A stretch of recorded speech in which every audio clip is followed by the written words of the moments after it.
A teenage immigrant came to the United States to realize her dream of becoming a doctor. But a tragic twist of fate intervened when she found herself an innocent victim of the drug trade. Kidnapped and held captive, she survived for days against all odds. Authorities arrested her captors, but they refused to reveal her whereabouts. The FBI and local police raced against time, determined to save the teenager's life.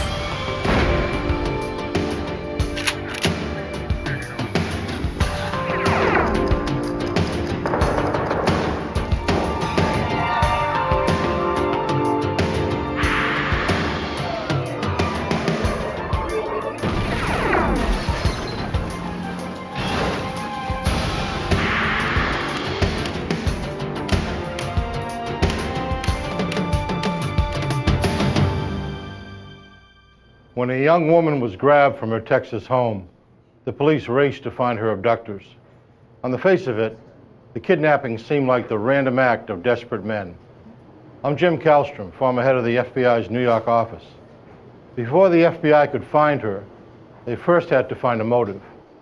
Their investigation revealed a complex story of betrayal and revenge.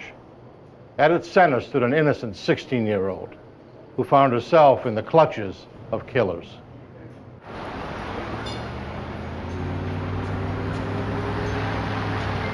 September 24th, 1994, Arlington, Texas.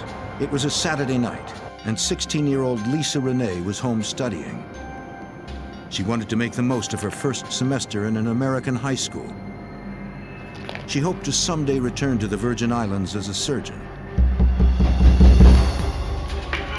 Who is it?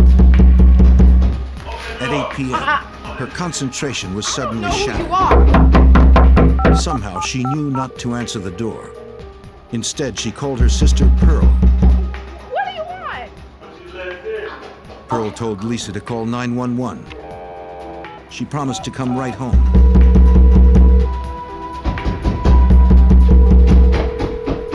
Arlington 911, what are you reporting? Who do they say that they're looking for? Lisa said men were trying to break into her house. Men who claimed to be FBI agents. You have the wrong house. I'm sorry. Oh, they're the FBI. They're the FBI. They said that.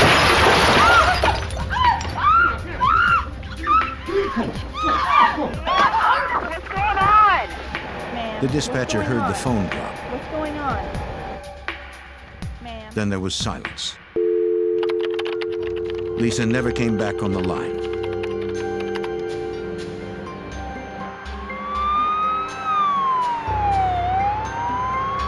As Arlington, Texas police responded to the 911 call, Lisa disappeared into the night.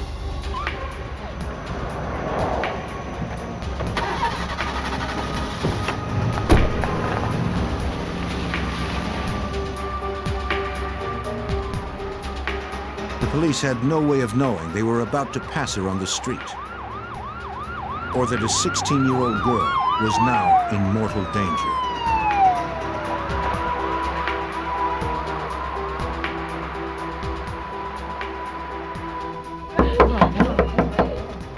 Police were on the scene with Lisa's sister Pearl when Detective John Stanton arrived. As a veteran of the Arlington police force, he would lead the investigation. From the initial 911 call, it sounded like a very serious kidnapping. It sounded to the 911 call takers that there was some foul play and some actual violence involved. The detective needed to know everything, and quickly. The early hours of a kidnapping case are crucial. Pearl told the officers all she knew. She was at work when her sister Lisa called to say some men were trying to break into the apartment. She told Lisa to call 911, then hurried home. But she was too late. She found the sliding glass door smashed and Lisa gone. For a 16-year-old to be physically dragged from a residence in Arlington is just, it's really kind of unspeakable. Okay, now whose room is this? Pearl told the detectives that her brothers, Neil and Stanfield, were also staying with her. They had been evicted from their own apartment for allegedly selling drugs. Pearl explained that her family was from the U.S. Virgin Islands. She and her brothers had come to America first.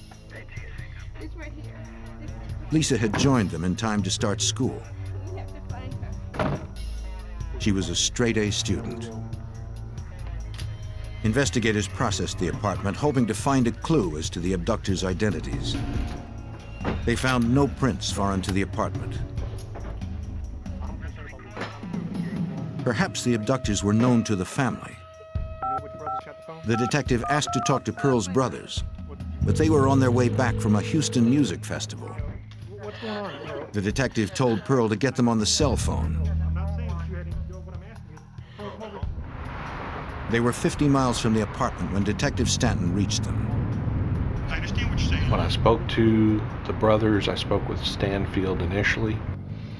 Stanfield told me that they don't know of anyone who would have wanted to abduct their sister. They owed no one money, that this was not about any sort of drug business. They weren't involved in anything involving drugs. All right. As much as Pearl Rene tried to help, the detective believed her brothers had the answers he was looking for. But without their help, he would have to identify Lisa's captors the hard way. As precious minutes slipped by, forensic technicians combed the apartment for additional clues. They collected glass from the broken sliding door and hair and fiber samples. Also got books. They dusted for fingerprints, only to conclude that the kidnappers had worn gloves. Even this small detail worried detectives. It suggested Lisa Rene was in the hands of experienced criminals. If Detective Stanton ever hoped to find Lisa alive, he knew he needed all the help he could get. You have to use the resources available to you, and that includes additional manpower, the use of the FBI. You have to use everything that you have as a resource. Special agents from the FBI's Fort Worth resident agency joined detectives at the scene. Special Agent Kenneth Bersano was concerned that the kidnappers had identified themselves as FBI agents. As it turned out, there was no FBI agent there on the scene or any other joint investigation ongoing in that neighborhood. Neighbors reported seeing 4 young African-American men hanging around the apartment complex prior to the abduction. They were wearing camouflage clothing and driving a champagne-colored Cadillac. The atmosphere at the crime scene was tense. Lisa Rene's sister was very distraught that she wasn't there for her sister, and also residents in the complex were disturbed that a young lady could be abducted from an apartment complex so readily. The fact that Lisa Rene was a minor and that her abductors had impersonated federal agents gave the FBI jurisdiction over the case. They would work in conjunction with local law enforcement.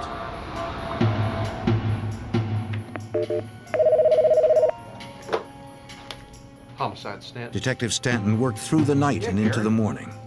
Yeah, what's going on? In the early hours of September 25th, he received a call from Lisa's brothers. They had found the champagne-colored Cadillac in nearby Irving, the same one residents had described at the complex. It was an unusual tip.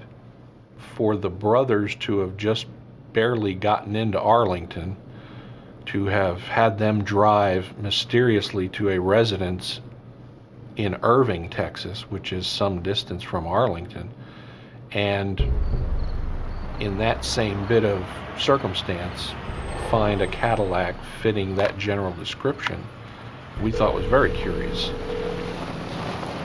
They reported that the Cadillac was parked in front of a residence. If Lisa's brothers knew something more about their sister's abduction, they weren't telling police. Detective Stanton and Special Agent Bersano rushed to the residence in Irving. Irving police were already there. The sooner they found out where Lisa was being held, the better their chance of finding her alive. As Lisa's brothers had said, the Cadillac was parked out front. I got a cold hood. We touched the vehicle to see if the vehicle had been moved or had been in operation previously from the heat on the hood. We also looked inside the vehicle with our flashlights to see if there were any items that may have been left by the victim.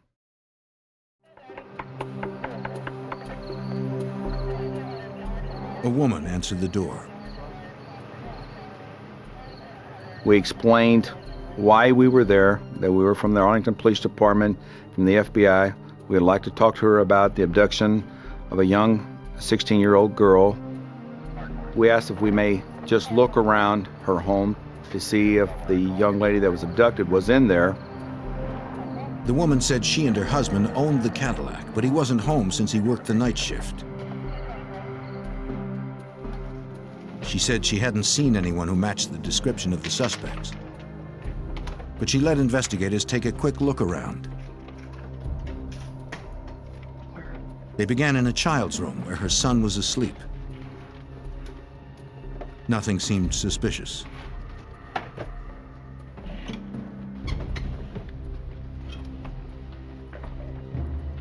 In another room, they awakened a woman sleeping in a double bed. It's 4 o'clock in the morning. It appeared she was alone. Talk to Sandra. She told us we would look around. We're looking for somebody. Just sit tight.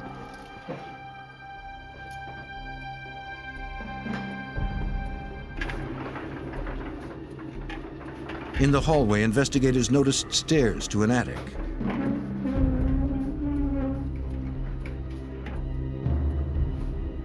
One of the Irving officers climbed up and looked around. There's a light up here.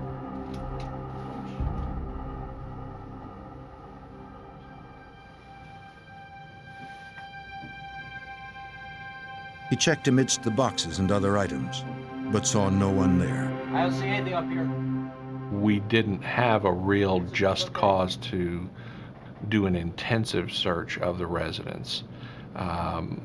We searched for, obviously, any sign that someone had been kidnapped, in places where someone could secrete a human body, just to be on the safe side. Investigators left, still suspicious. But without a warrant, they were unable to do a more thorough search. Investigators turned their attention back to Lisa's brothers, Neil and Stanfield.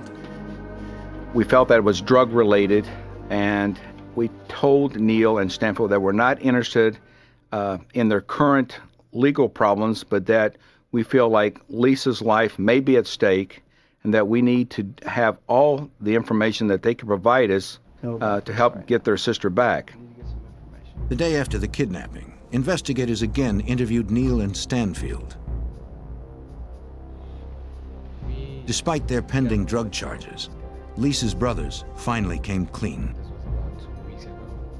They described a bogus drug deal that they'd taken part in a few days before. What's up, man? The brothers said that they had met with 2 men, but claimed they only knew the one named Steve. 9 pounds, right? Yeah. Steve and his partner had given them $5,000 to score 9 pounds of marijuana. How long it gonna take? Neil and Stanfield promised they would return in an hour with the drugs, but they never 45 did. minutes, right? They now admitted they had never intended to deliver the marijuana. They just needed the money for attorney's fees because of their pending drug charges. Lisa's brothers said they didn't know how to contact Steve, but they knew someone who did. And that was all the brothers would say.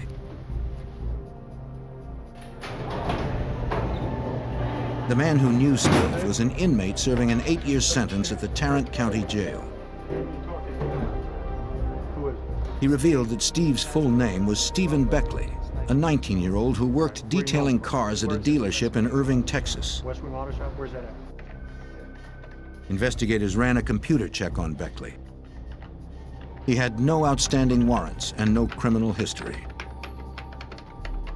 As investigators continued to work the case, Lisa's sister, Pearl, did all she could to help. She hung up missing persons flyers and contacted local media, hoping someone might have seen Lisa. But the chance of finding her sister alive grew dimmer with each passing day. On September 24th, 1994, 16-year-old Lisa Rene was kidnapped from her Arlington, Texas apartment. Who you want to see? Who are you? I'm the FBI. Oh, they're the FBI. Open the door. No, we talk. They're the FBI. They said they're the FBI, ma'am. No! Ma'am? What's going on? Ma'am? Just over 2 days had passed since Lisa's desperate call for help. Local police and the FBI were no closer to finding the missing girl. With time running out, the Arlington Police Department asked the public for help. Detective Stanton recalls the response was tremendous. It was truly something that brought out the public and the public's fears about being abducted out of your own residence. It's sort of something that you're not expecting in a community like Arlington. It's not something that's ordinary. This doesn't happen here, I would say, ever in a town like ours. On September 27th, the Arlington police detective received an unexpected visitor. He was the owner of the Irving, Texas home that police had searched in connection with a champagne-colored Cadillac. He was at work during the search, but had since heard the news of Lisa's disappearance and believed he had information that might be helpful. He said that the day before the kidnapping, he threw a barbecue since his wife's brothers were staying with him for a few days.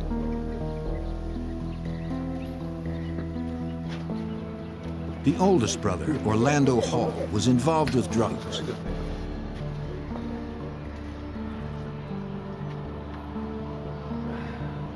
His younger brother, Demetrius Hall, shared the same interest.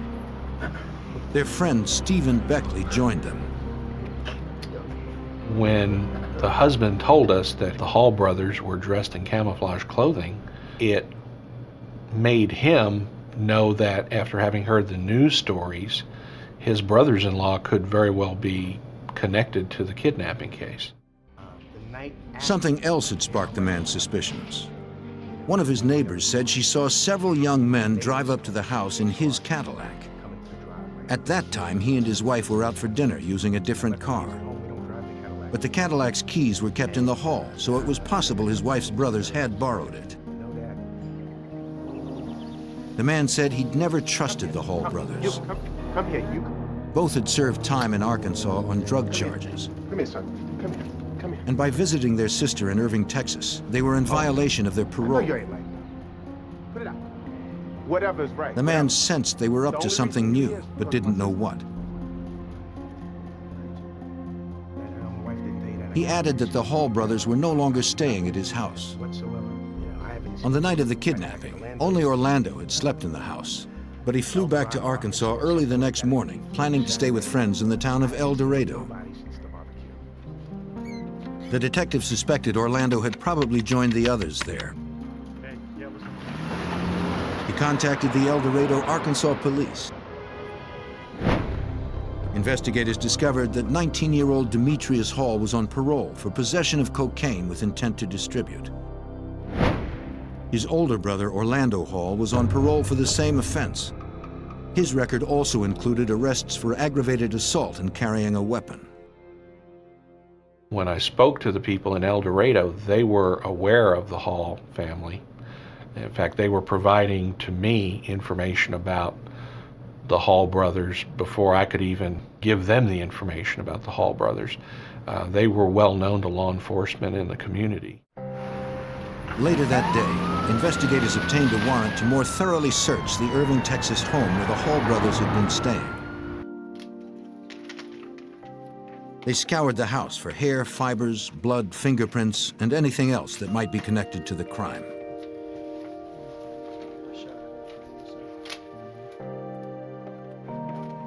FBI Special Agent Garrett Floyd remembers their most significant discovery. In the children's room, we found a souvenir miniature baseball bat. When you pick up an item and you can see glass embedded in it, and you know that the sliding pane window was glass, then you make a decision on the spot, and you believe that evidence is a part of the crime scene. Lab tests would determine whether his hunch was correct. In a storage container found in a bedroom closet, investigators discovered a green knit shirt with insulation fibers on it.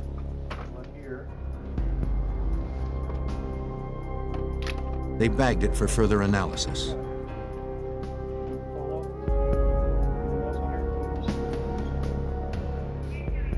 They also took samples of insulation fibers from the attic. Lab tests would later reveal that they matched the fibers on the shirt.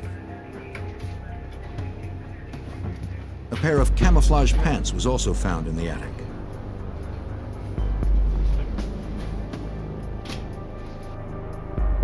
Forensic technicians processed the champagne-colored Cadillac at the police impound lot. They found no fingerprints relevant to the case.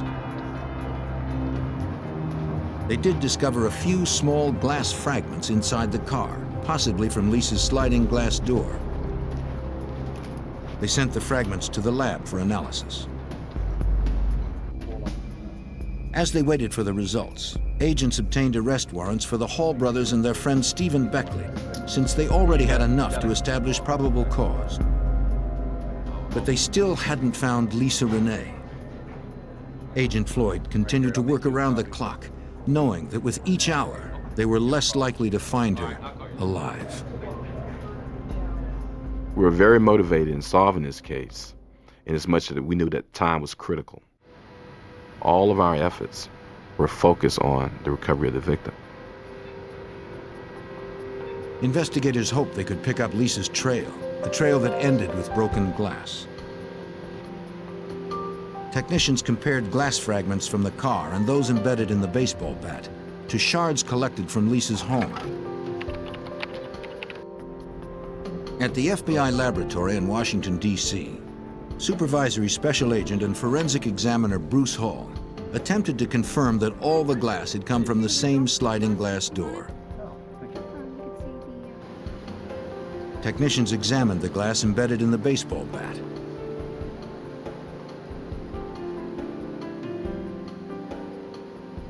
They tested the composition of the glass. It was consistent with the glass collected at Lisa's apartment.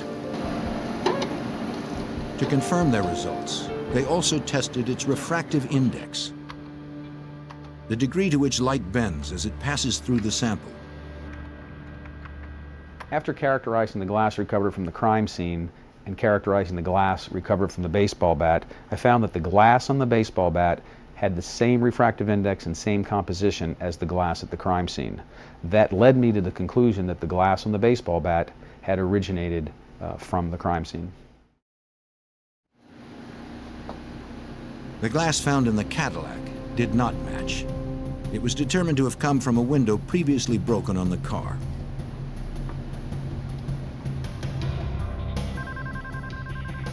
At the request of the FBI and Arlington, Texas police, El Dorado, Arkansas detectives tracked down the fugitives.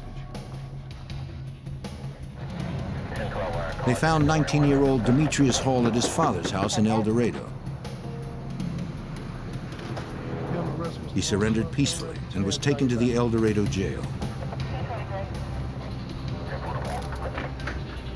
But he refused to say anything about Lisa's whereabouts. The search of the house revealed nothing. What investigators still didn't know was where Lisa was and whether she was dead or alive. 4.5 days after 16-year-old Lisa Rene was kidnapped from her sister's apartment in Arlington, Texas, investigators had tracked her abductors to El Dorado, Arkansas. One of the 3 suspects, Demetrius Hall, was in custody. Investigators continued to search for his older brother, Orlando, and a third man named Stephen Beckley.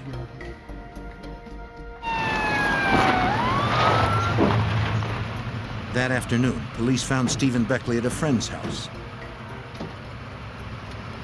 The officers didn't even have to knock. Beckley came out and gave himself up.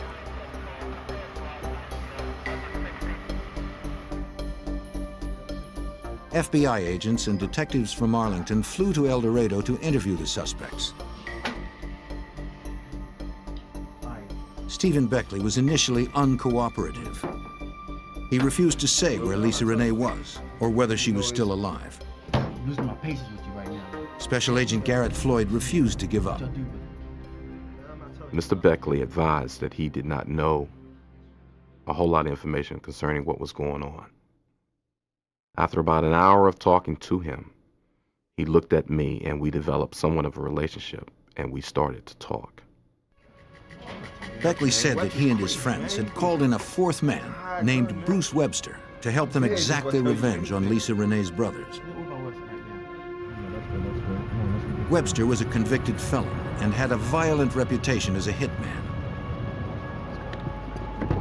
Their plan was to douse Lisa Rene's brothers in gasoline and ignite it if they didn't turn over the drugs or the money as they had promised.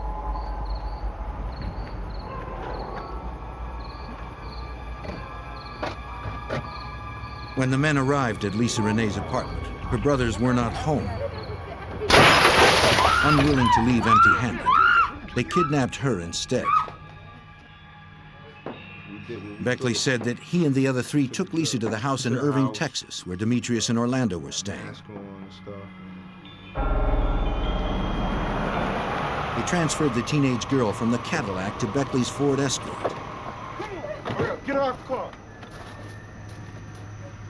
Stephen Beckley, Bruce Webster, and 19-year-old Demetrius Hall drove her to Arkansas. Orlando Hall stayed behind and hid in his sister's attic. Detective Stanton was frustrated. Police had been within a few feet of Orlando Hall and missed him. It wasn't until later that we learned, after we had taken some people into custody, that Orlando had been indeed hiding in the attic insulation while we were downstairs talking to the lady of the house. Beckley said that during the 4-hour drive to Arkansas, he and the other two had taken turns raping Lisa Rene. When they arrived in Arkansas that night, Webster booked a motel room in Pine Bluff. Lisa was kept bound and gagged in the bathroom. I'm trying to find him. Agents pushed Beckley to tell them if the girl was still alive and where she was. Every minute counted if they were to save her life. But Beckley wouldn't say. He claimed he was afraid to talk as long as Bruce Webster was on the loose. In his mind, he thought, believed, knew that Bruce Webster would kill him or anyone else if they ever divulged the information of what had occurred to Lisa Rene. That's the fear that Bruce Webster had instilled in the individuals as part of his kidnapping. If I say a word... Beckley did tell investigators where to look for Webster. The ex-convict might still be at the motel in Pine Bluff where they had held Lisa Rene 4 days ago.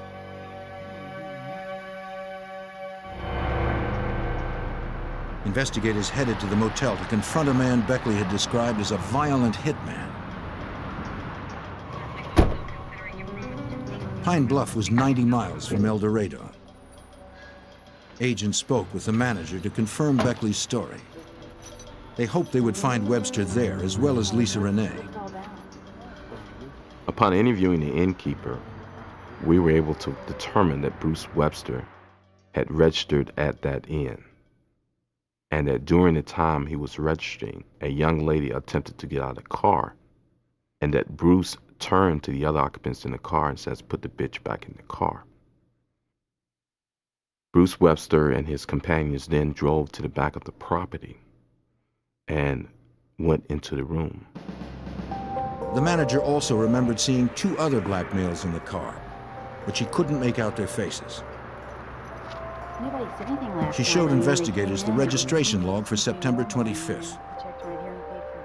Webster had been in room 513. The room was rented and cleaned several times after the men checked out. Chances of finding any useful evidence were slim.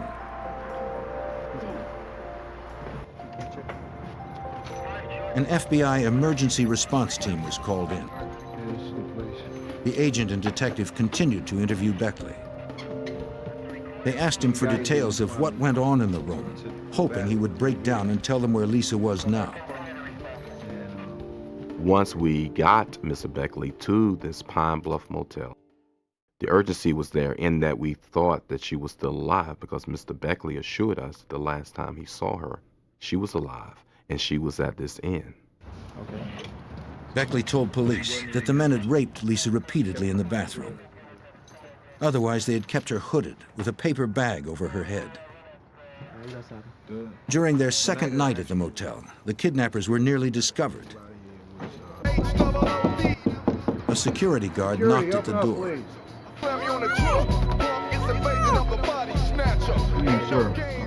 The innkeeper asked that their on-residence security guard who lived there check the room to see if everything was all right. The security guard did check the room and did not see Lisa Rene within the room.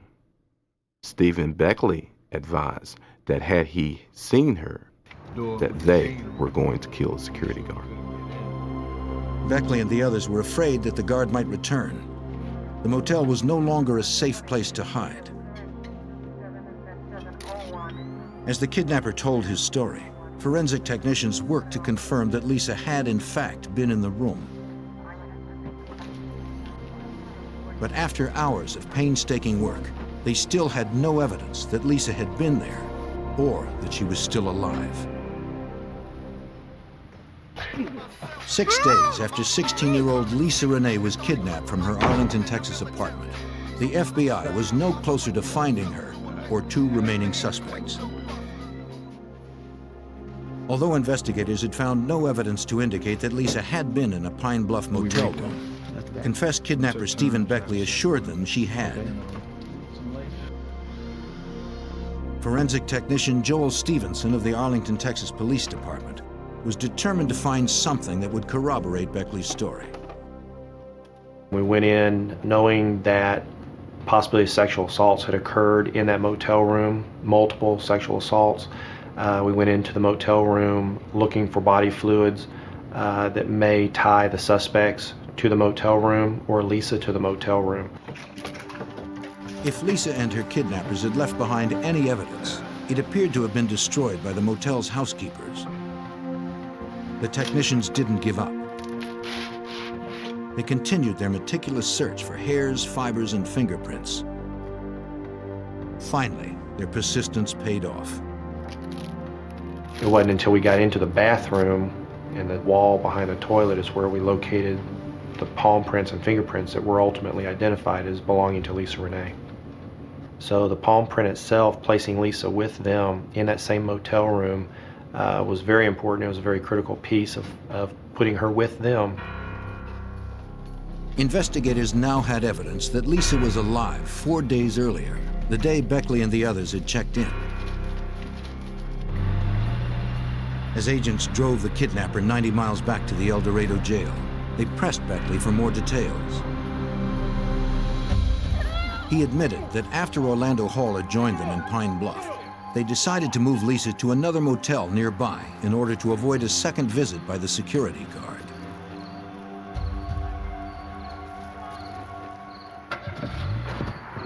After a couple of days in that motel, the men grew increasingly concerned about getting caught. They came up with a plan to dispose of the girl. Demetrius Hall stayed behind to wipe the room clean, while the other three loaded her into Webster's car and headed for a rural area. Beckley told investigators that Bruce Webster and Orlando Hall had dug a grave in a nature preserve near the motel. They took Lisa there to kill her. But in the dark, overgrown park, the three men couldn't find the burial site. After an hour, they took her back to the motel. The next morning, they searched for the gravesite again. While forensic technicians scoured the second motel room for clues, investigators pressured Beckley to tell them what happened next. Special Agent Garrett Floyd recalls that Beckley refused, still afraid that Webster might seek retribution. We were pressed for time because the clock was still ticking. We were hoping against hope that she was still alive. And so with this in mind, agents as well as police officers who had not slept in 2 or 3 days were up searching, looking, hoping that she was still alive. Then, investigators got the call they'd been hoping for.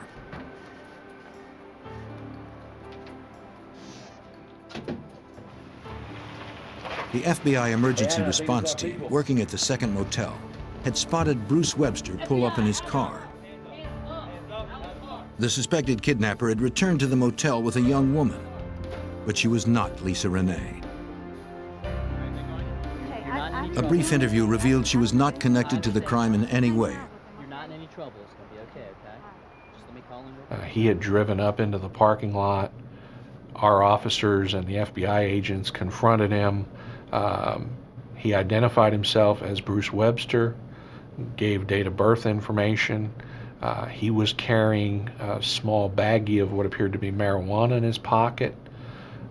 He was asked if we could search his vehicle. He allowed the officers to search his vehicle that he'd driven up in. Inside the vehicle, agents found 2 handguns. They charged Webster with possession of the guns and the marijuana and took him to the Garland County Jail in Hot Springs, Arkansas. The car was processed for other evidence. They found no trace of the missing girl.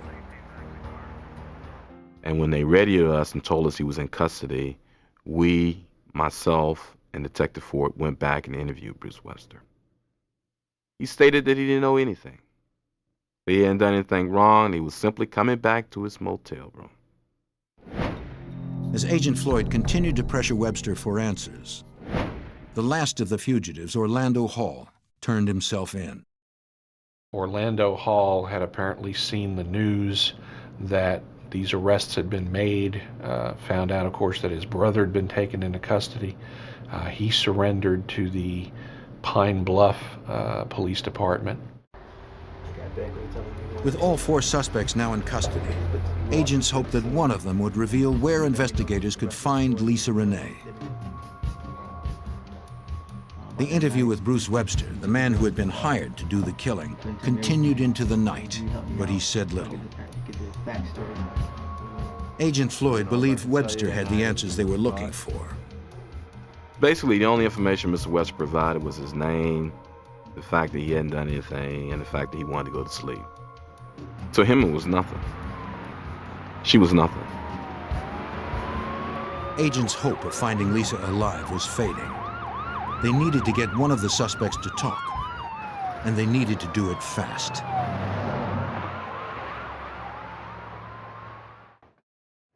Six days after a young woman was abducted from her Arlington, Texas apartment, investigators pressed her suspected kidnappers for information. Until now, alleged hitman Bruce Webster had stonewalled investigators. But Special Agent Garrett Floyd's persistence eventually paid off. Webster finally admitted that Lisa was dead. It felt like a tremendous sledgehammer falling on you.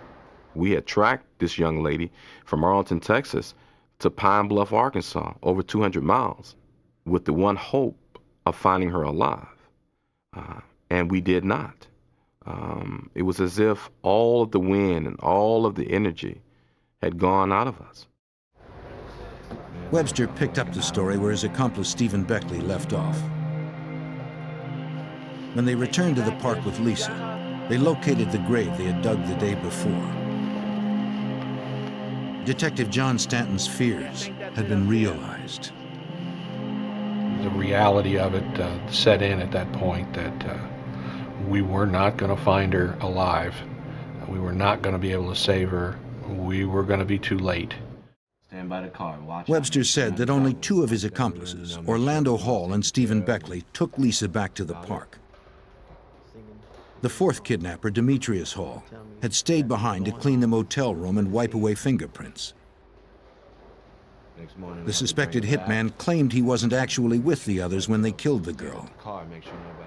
Webster said he returned to the car to act as the lookout. From the car, the grave was too far away to have seen the murder.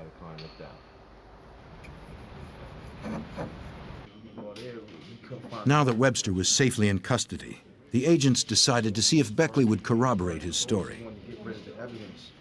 Agent Floyd felt that Beckley knew far more than he had said. And he looked at me and he said, "You know I didn't tell you everything. You know I've lied." And I said, "Yes, I know you did not tell me everything. You didn't lie, but you didn't tell me everything." And he said, "You're right." So then Stephen Beckley started crying. And Stephen Beckley told me she was dead, that she was buried in these woods, and that we needed to go get her. And I said, "We will go get her. Let's get your story on paper, and we will go and find her." Crazy, man. He's a hitman. Beckley said that despite Bruce Webster's story, the hitman had indeed been involved in the killing. He told us a story that the grave was 6 foot deep, and that when she went to the grave, when she, Bruce Webster, Orlando Hall, and he, Stephen Beckley, arrived at the grave, that she saw the grave, and that she started to run in the effort to get away.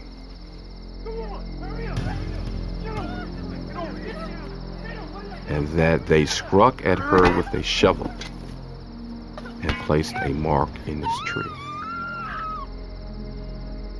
That he, Beckley, became concerned and was afraid and ran back up to the street to check to see if the way was clear, as he was instructed to by Bruce Webster.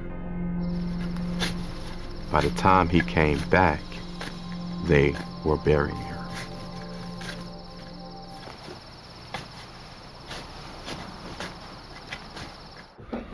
What you asked for? Beckley told investigators that the men then met Demetrius back at the motel, showered, and left. They gave their dirty clothes to Webster, who burned them in the park, along with Lisa's blood-stained outfit. Webster stayed in Pine Bluff with Orlando Hall, while the other two returned to El Dorado.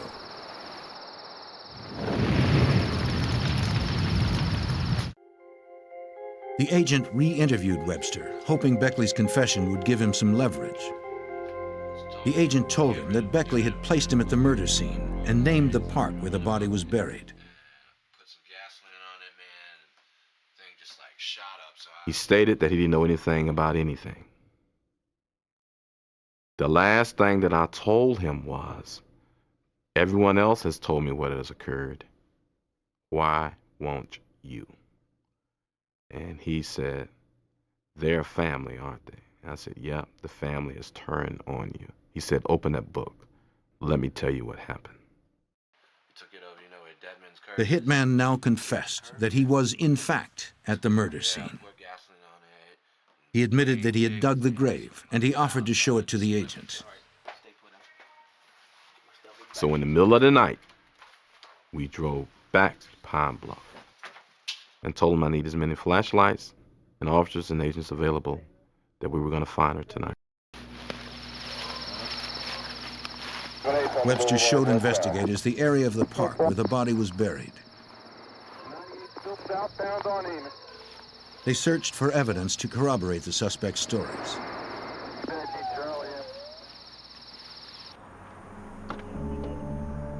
By morning, they found the gravesite. They began to process the area and exhume the body.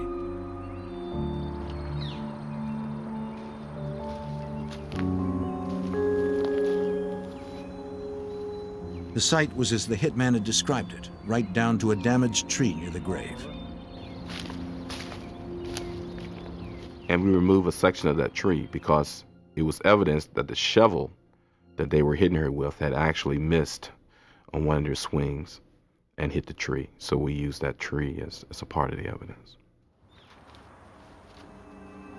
Unearthing the body was a time-consuming and heartbreaking process. Besides digging, investigators sifted through leaves and dirt, searching for anything that might help tie the suspects to the crime. Joel Stevenson of the Arlington, Texas Police recalls the moment when their hard work finally paid off. We made contact with Lisa's body approximately 2 feet down from the surface, the outer surface of the dirt, and then started uncovering her and really excavating around the body from that point on down to the 4 feet level. This lasted for about 5.5 hours. It took us to fully extract her from the gravesite.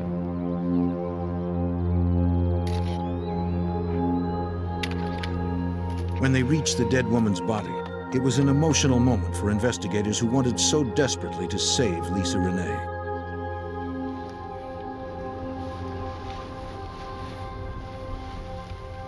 During the time we're exhuming her body, one of the agents on the evidence response team accidentally scrapes her knee. The agent breaks down, and I break down, because we know now that she's dead. This week that we have spent trying to locate her has resulted in the recovery of her, but not the recovery of her in that she was not alive. The coroner removed Lisa's body to the Arkansas State Lab in Little Rock, where an autopsy was performed.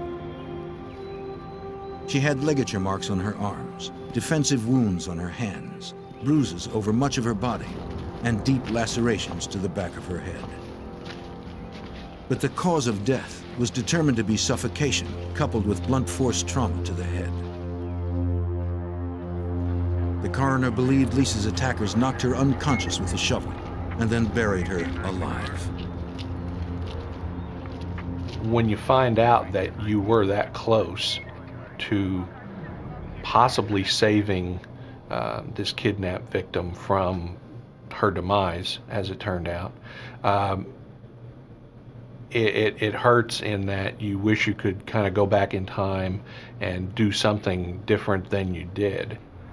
But under the conditions that we had and the information we had to work with, we felt like we did as good as we could. Unfortunately, it wasn't good enough to save Lisa. The 4 kidnappers were tried soon after her body was found. Demetrius Hall became a witness for the state and accepted a plea bargain of 25 years. Stephen Beckley did the same and got 30 years. Orlando Hall received the death penalty for interstate kidnapping resulting in death. A few months later, Bruce Webster received the same sentence. Both were sent to death row at the U.S. Penitentiary in Terre Haute, Indiana.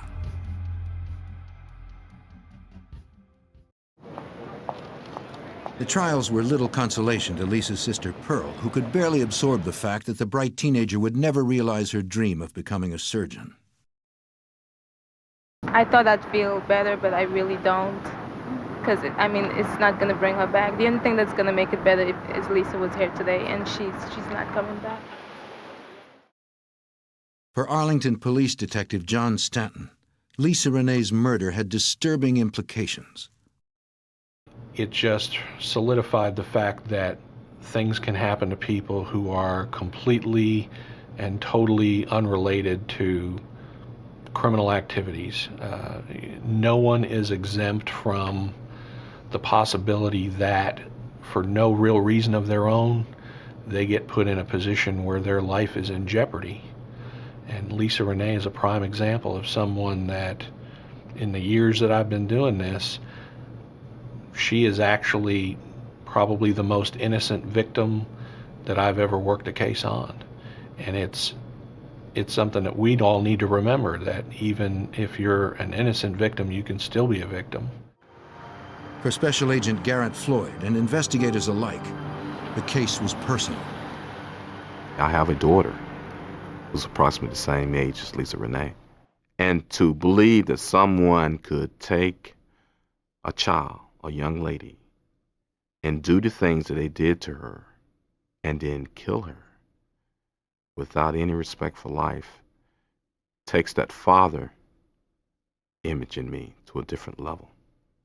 because we love our children. And we know that we will have to take care and keep them out of harm's way. And on a Saturday night, if my daughter's doing homework and I happen to run to the store, they could break in my house and take my daughter and do the same thing. 13-year-old Amy McNeil had her whole life ahead of her. But when she was kidnapped on her way to school, her future was in peril. The first call her terrified parents made was to the FBI. They hoped that the combined experience of agents and local law enforcement would flesh out the kidnappers before they took her life.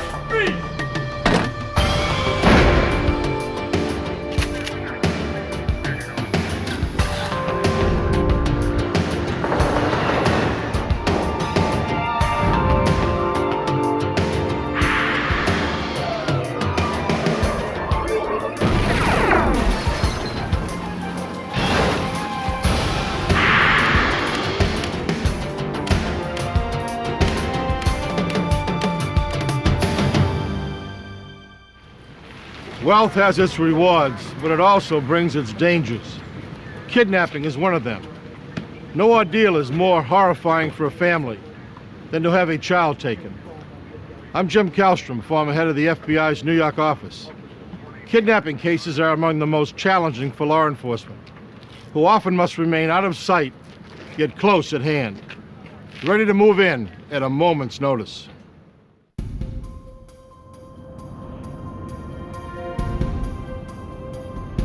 About 20 miles south of Fort Worth, Texas, lies Alvarado, a small town in rural Johnson County.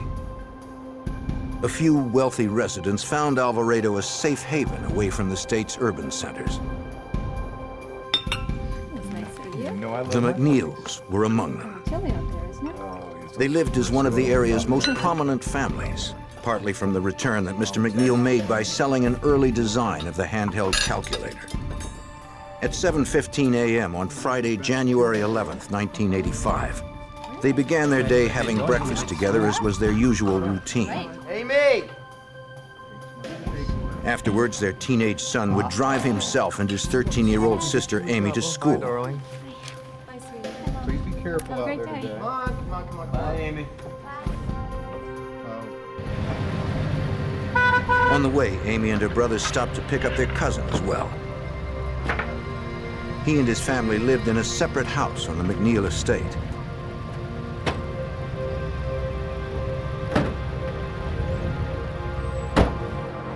At about 7:45, they were finally on their way to class. Then, from behind an abandoned truck, a sedan pulled out across the road, forcing the teenagers' Jeep off to the side. A gunman jumped out of the car and approached the Jeep. He demanded that Amy get into the sedan.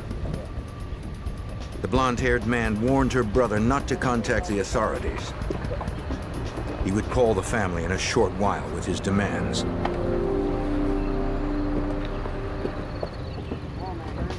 Instinctively, the teenager started to get out to help his sister. Leave and go home, boy! But the kidnappers threatened to kill him and his sister if he tried to follow them. As they raced off with the 13-year-old, the teenagers couldn't make out the license plate. In a matter of seconds, the girl was gone. They turned around and sped home. The boys told the McNeils what had happened and repeated the kidnappers' warning not to contact the authorities. They pulled us over and they had guns. And then if you told the police that they kill her. Mr. McNeil ignored the demand and called the FBI field office in nearby Fort Worth. Give me the FBI. Former FBI Special Agent Clint Brown, a 30-year veteran, understood that when a kidnapping occurs, every second counts. Hello, this is Clint Brown. I work many kidnapping cases, and in not a single case did the subject get away with it. The number one goal in all cases like this is the safe return of the victim. All activities, all actions are all geared toward not doing anything to endanger the safety of the person who's been kidnapped. The FBI's first task was to set up a recorder on the family's phone. By capturing the kidnapper's voice, they hoped to identify him or the place he was calling from. The FBI also informed the local phone company to be prepared to trace any incoming calls.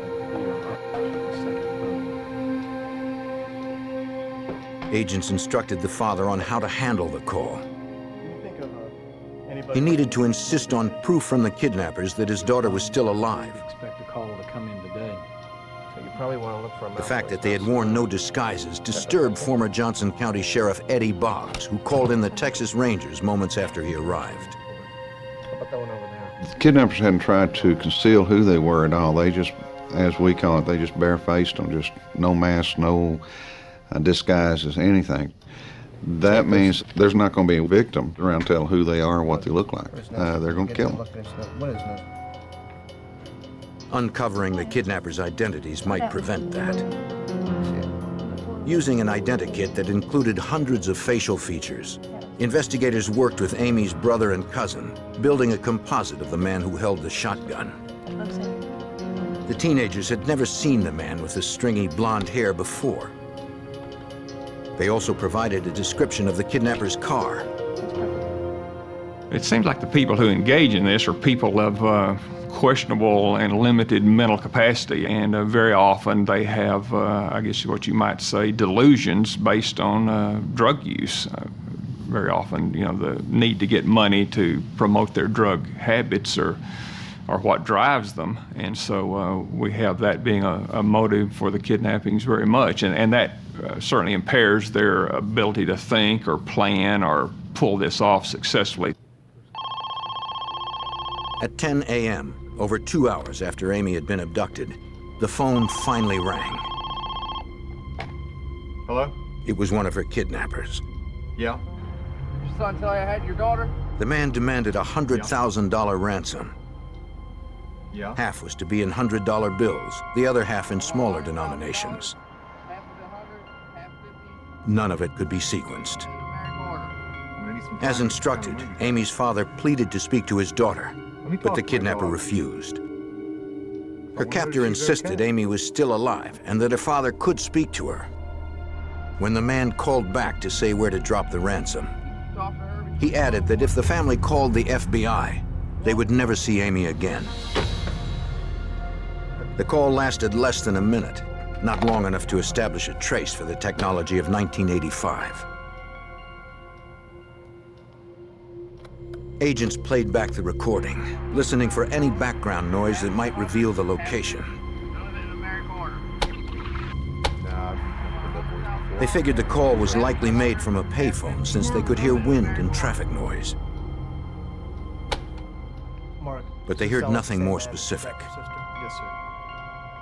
And no one in the family recognized the kidnapper's voice. Though Amy's family was wealthy, her father did not have $100,000 in cash available since most of his assets were tied up in investments. He called his associates to fly in on chartered planes with whatever cash they were able to withdraw. The next call they received was not the one retired Sheriff Eddie Boggs had hoped for. The press had learned of the kidnapping from one of McNeil's neighbors. I got a call from my chief deputy, and he said that he has all sorts of media representatives out there wanting a story. They knew that there had been a kidnapping, there had been a ransom demand. They demanded to talk to somebody about the story and that they were going to go on the air with it. If the kidnappers discovered that law enforcement was involved, they would likely dispose of Amy before the ransom was delivered. Investigators discussed what they should do next as precious minutes ticked by. The FBI instructed the family and the Johnson County Sheriff on how to proceed. And the FBI said, well, here's what you do. You have your chief deputy call each one of the reporters in, ask him for his ID, ask him who is the very top man at his station that he can talk to, and then tell that top man, We're not going to confirm whether or not you have a story, but if you do have a story and you run it, you could possibly cost the life of a little girl. Every local press agency agreed not to run the story until notified by the sheriff. Just before 1 o'clock in the afternoon, the phone rang again. Hello? Yeah, I'm the guy who got your daughter. It was the same man who had called earlier. On a separate line, an agent contacted the chief of security at the local phone company, who was standing by, hoping to trace the call. Yeah. He trapped the number Yeah, and began to right track there. its origin. Yeah. Yeah. Mr. McNeil begged the kidnapper to let him hear his daughter's voice. Calm down. This time, the man allowed the frightened girl to speak to her father. Daddy? Her eyes concealed to prevent her from knowing where she was. Don't hurt me. Be my girl. He could hear her crying. Despite his own fear, he reassured Amy that everything would be okay and that she would soon be home. That's when the man grabbed the phone. The kidnapper said that he had not yet secured a location for the ransom to be dropped. What do you mean you're having trouble getting a drop zone? Again, he promised to call back later. Hello? The room fell silent as former Texas Ranger Bill Gunn recalls. It was very heartrending to listen to it. She was frightened, and of course Mr. McNeil was frightened. The conversation was very short. Mr. McNeil encouraged her to keep her upper lip up and remember who she was. And that was the end of the conversation. They hoped the trace would be successful. That's the hardest part, correct? The security chief reported that the call had originated from outside the phone company's calling area. And since the call had been terminated, it would be impossible to trace it through the neighboring system. The phone company was able to determine that the call was made from somewhere in the town of Kennedale, 25 miles north of the McNeil's estate. Good. Amy was still in Texas, close to Fort Worth. Kennedale? Okay, sounds like. But without a specific location, investigators had little to go You on. know she's in Texas. Yeah. We had no idea, no evidence, no leads, nowhere to go. The only thing we had was the description of a car. I did have my troops, what few I had, to go out and start in a perimeter and expanding the perimeter, checking every farm, every house, every housing addition, everywhere they could for a car that matched the description that we had. Johnson County deputies fanned out over a 30-mile radius from Alvarado up to Kennedale, searching for the kidnapper's car. They also alerted other local officers to be on the lookout for the four-door sedan. Yet without a license plate, it was not likely they'd locate the vehicle among the rural expanse. Almost 6 hours after 13-year-old Amy McNeil had been abducted, her father's friends from Texas and Arkansas had begun to arrive in Alvarado carrying tens of thousands in cash. Texas Rangers escorted them from a small airport to a local bank where the currency would be processed before it was paid to the kidnappers. Wearing latex gloves, Rangers recorded and bundled the $100,000 ransom. They assembled half of it in $100 bills as the kidnapper had instructed. Another $50,000 was compiled from smaller denominations. Retired Texas Ranger Sergeant John Dendy helped direct the processing. They had quite a time raising that amount of money on such short notice.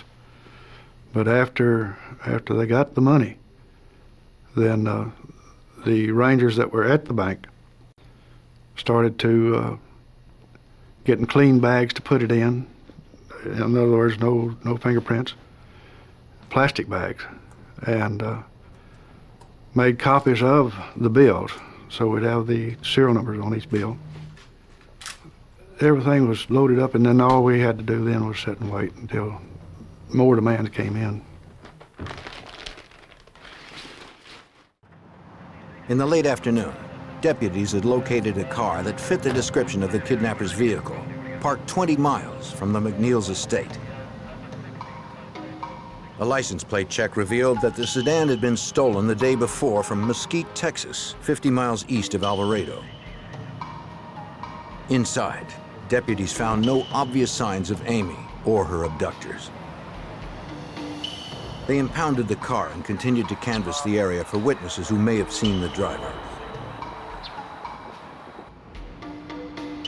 At the Johnson County Sheriff's Department, the FBI processed the sedan for forensic evidence. From the interior, they removed several sets of fingerprints. But without a suspect's prints to compare them to, the recovered prints could not help identify Amy's captors or their current whereabouts. By 11:30 p.m., 16 hours after Amy had been taken, her family had received 3 more phone calls, but still had not been told where the ransom was to be dropped.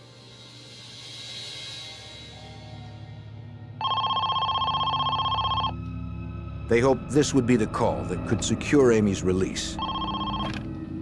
Hello? It was the same man who had called earlier. Yeah?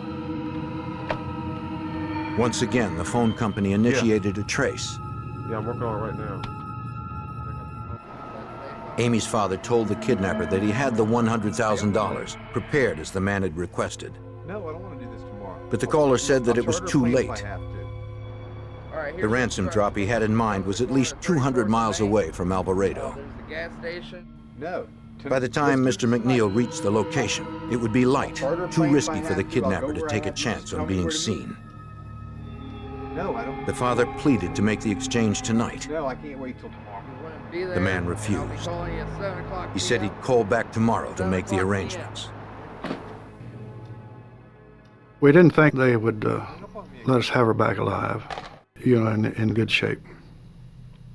We had no idea what they'd done to her in this period of time that they'd had her. Agents waited for word to see if the trace had been successful. Yeah. No, it wasn't long enough. It had not. No. Couldn't get a trace. Once again, the phone company had failed to secure the kidnapper's location. All right, thanks. Investigators could only hope that 13-year-old Amy McNeil would survive the night and eventually be reunited with her parents. By 5 p.m. on Saturday, January 12, 1985, a day and a half had passed since 13-year-old Amy McNeil had been kidnapped on her way to school in Alvarado, Texas. One of several unidentified kidnappers had called Amy's wealthy family 7 times. He demanded $100,000 in unsequenced currency, but had not told the McNeils where to drop the ransom. Though the kidnapper had also warned Amy's family not to call the FBI, Mr. McNeil had done so and was joined by several agents, a dozen Texas Rangers, and the Johnson County Sheriff's Department. Her abductors had promised to call again at 5 p.m. with the location of the ransom exchange and to confirm that Amy remained unharmed. Despite the agonizing wait, former Special Agent Clint Brown and his team wasted no time in preparing. When the instructions were anticipated, a plan was devised to deliver the ransom money with Mr. McNeil driving the car and carrying the money himself for delivery so that anybody would see the car. It was the limousine that he had. They would assume he was in the car by himself. Actually concealed in the car would be 2 FBI agents. The agents also outfitted Mr. McNeil with a mini cassette device to record any conversations he may have with the kidnappers if they should approach his limousine. The interior of the car would be wired as well, and the 2 concealed agents would be heavily armed. At 5:10 p.m., the kidnapper called again.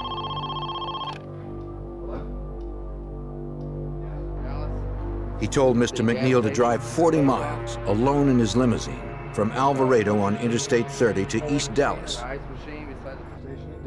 and take exit 51. There he would find a gas station. The father was to be there by 7 p.m. in order to receive further instructions on the payphone by the vending machine. Mr. McNeil spoke to Amy briefly before her abductor disconnected. She was scared, but unharmed. The call was too brief to be traced. As planned, a contingent of FBI, Texas Rangers, and Johnson County personnel would follow McNeil's car at a distance. The team would be fully equipped, as retired Texas Ranger Bill Gunn remembers. We got all of the assets available, tracking devices, aircraft. We had a tracking device on Mr. McNeil's car so that if we lost contact with it on the ground, both aircraft could receive it. Amy's father promised his wife that he wouldn't come home without their daughter. He was fitted with body armor and provided with a sidearm in the event the kidnappers attacked him. The two agents with him would be armed with shotguns and semi-automatic pistols. They checked their radios to make sure they could be heard by the follow team. You guys okay back there? Check 1, check 2. Retired FBI Special Agent Rod Kicklighter was assigned to ride in the limousine and advise the concerned father. I recall one of our main instructions to him was not to let himself be taken hostage. And we talked through that quite a bit. He was to deliver the money, and we would then take over, try to effect the arrest, but he was in no way to get involved himself. McNeil got the go-ahead to leave for the gas station in East Dallas, 40 miles away.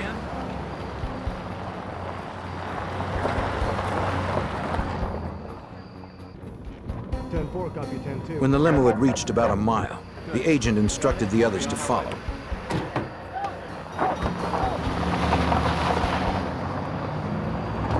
Since the kidnapper had provided a specific route to the Dallas gas station, former Ranger Sergeant John Dendy and the others feared that the kidnappers could be surveilling the limousine as it traveled.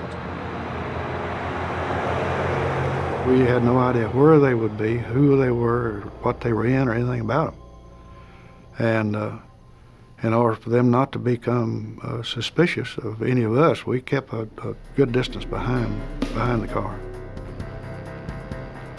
As the stretch crossed county lines, the Rangers radioed ahead to local authorities. They informed traffic patrols not to stop the speeding unmarked cars and provided license plates for their vehicles.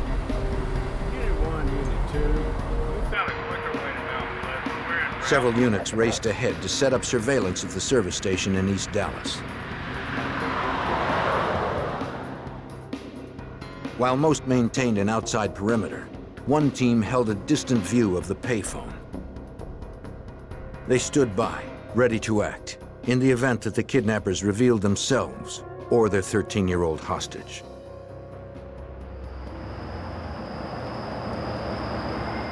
Agents reported that the limousine had just reached exit 51. The phone had begun ringing at exactly 7 p.m. when Amy's father rolled into the service station. What? Okay, hold on. It was the 8th call he had received from his daughter's kidnappers over the past 34 hours. The man did not give the father the news he had hoped for. He told Mr. McNeil to take Interstate 20 east to Tyler, Texas, almost 100 miles from Dallas. At the US 69 exit, he would find another gas station, where he'd receive another call at 9:20 on the payphone outside. For retired Special Agent Clint Brown, it was difficult to predict what Amy's abductors might be planning. We could tell the kidnappers were not very well organized. They seemed somewhat ill at ease, confused. Some of their plans seemed to change. They didn't seem to have a clear idea of where the money was to be delivered, and so they even appeared to be stalling at times, trying to formulate a workable plan that they thought they could use. So it did not appear that they had thought this out very well at all. At the second gas station in Tyler, Amy's father was directed to drive to a third one in Longview, 40 miles further east, by 11 p.m. From there, he was ordered to drive 60 more miles north to a fourth gas station in Mount Pleasant, Texas. Precisely at midnight, he'd receive another call at the payphone outside. By now, investigators had covered over 180 miles, traveling for well over 5.5 hours. They hadn't anticipated the long trip, and 2 surveillance aircraft were forced to turn back to refuel in Dallas. Despite their frustrations, the team was determined to outlast the kidnappers. We had no idea what they were going to do next. They just kept running us over East Texas. We saw a large portion of East Texas, and we didn't know when it was going to stop. But we knew that we were there for the duration. But the situation was only getting worse. About halfway to the Mount Pleasant gas station, the limousine began losing power. After racing at speeds in excess of 100 miles an hour for extended periods, the engine simply quit. Agent Kicklighter feared that the mechanical problem would jeopardize any chance they may have still had to rescue the 13-year-old. We're all getting a little tense and excited and worried that we're not going to get to the drop site and that we're not going to be able to get Amy back. Dozens of miles away, at the gas station in Mount Pleasant, 2 camouflaged Texas Ranger snipers had been deployed to surveil the payphone. At midnight, it began to ring. Mr. McNeil was the only one who could answer. But he missed the call. At midnight on January 13th, 1985, just outside Mount Pleasant, Texas, 2 FBI agents and the wealthy father of a kidnapped 13-year-old girl worked frantically to repair a limousine's engine. Mr. McNeil's limousine was the car his daughter's kidnappers expected him to be driving alone to a Mount Pleasant gas station payphone by midnight. As Mr. McNeil tried to restart his car, 2 camouflaged Texas Ranger snipers, deployed to surveil the gas station, watched helplessly as the phone began ringing. Mr. McNeil was the only one who could answer, but he missed the call for the final location of the $100,000 ransom exchange. Patrolling the desolate roads around the gas station in Mount Pleasant, the support team was informed that Mr. McNeil had finally found his car's difficulty, according to former FBI Special Agent Clint Brown. The car that Mr. McNeil was riding in began to develop electrical problems. Apparently the alternator wasn't keeping the battery charged up, and so as time went on, the lights began to dim and he began to have trouble with the electrical system of the car. The communications and tracking devices wired to the limo's system had drained its power over the past 7 hours. Disconnecting several instruments provided enough juice to get the engine started again. Though the headlights were inoperable, the car would move forward. Mr. McNeil and the 2 agents pressed on without full power and limited visibility. Their path was lit by an aircraft overhead. The remaining FBI agents, Texas Rangers, and Johnson County personnel gathered at a separate filling station a short distance from where the kidnappers had planned to call. They debated what to do next, since Mr. McNeil had missed the midnight appointment, and they had no way of contacting the kidnappers. With few options, investigators decided to send the limousine to the Mount Pleasant gas station late, figuring that the kidnappers would probably call again. We were pretty well counting on the fact that they were going to show up or call, that they were desperate for the money. We reassured them we had the money, and we certainly reassured them we wanted Amy back. So we thought that they would stay connected to follow through with a payoff site. At approximately 1 a.m., Mr. McNeil and the FBI agents arrived at the Mount Pleasant gas station in the troubled limousine. Almost 8 hours and 200 miles after they had first departed Alvarado, the limousine's engine gave out for good. The vehicle wasn't going anywhere without major repair. They could do nothing more but wait in the chilly night and pray that the kidnappers would contact them. Due to the fact that we had to drive very slowly in the limousine, we were late getting to the drop site, approximately an hour. We were somewhat concerned about that, but we set up to wait by the drop site. Texas Rangers kept watch, remaining hidden in the field across from the gas station. The fate of 13-year-old Amy McNeil remained unknown. Then, at 1:15 in the morning, the payphone started ringing. As investigators had suspected, one of the kidnappers called back, eager to get the ransom. He claimed that Amy was still alive, but refused to let her speak. Worst still, former Texas Ranger Bill Gunn and his team learned that the assailants had likely spotted the heavy presence of law enforcement on the desolate roads. They started out telling him that he had brought the police with him, and they were very unhappy with that. So they finally told him to bring the money to a motel in Mount Pleasant. And at that time, he informed the man, the kidnapper, that he could not move the vehicle again. It was dead.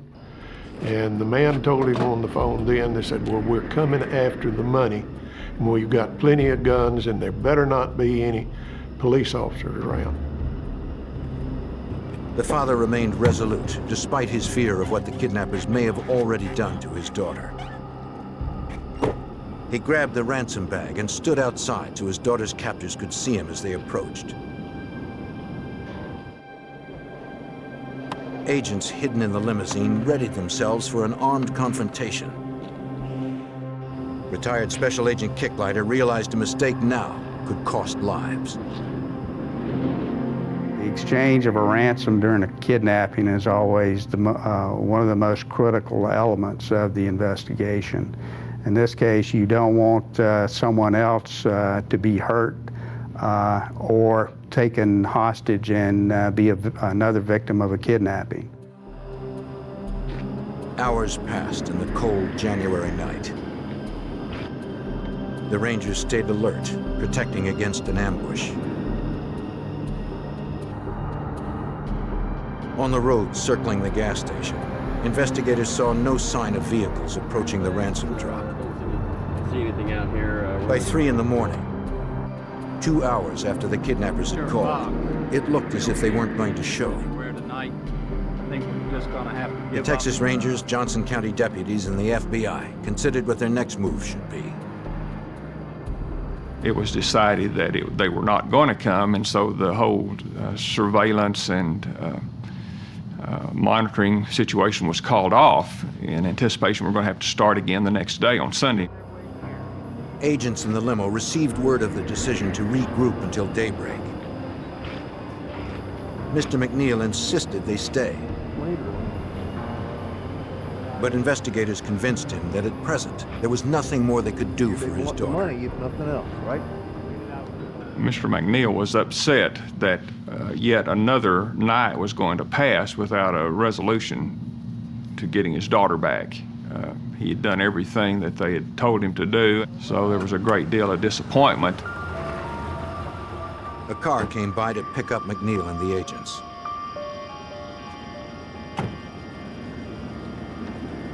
They headed back to the nearby gas station where others had begun to assemble.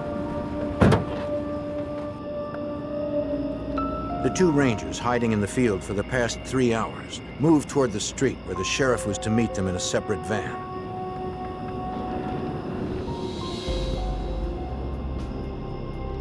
As they approached, an unidentified vehicle cruised by their position.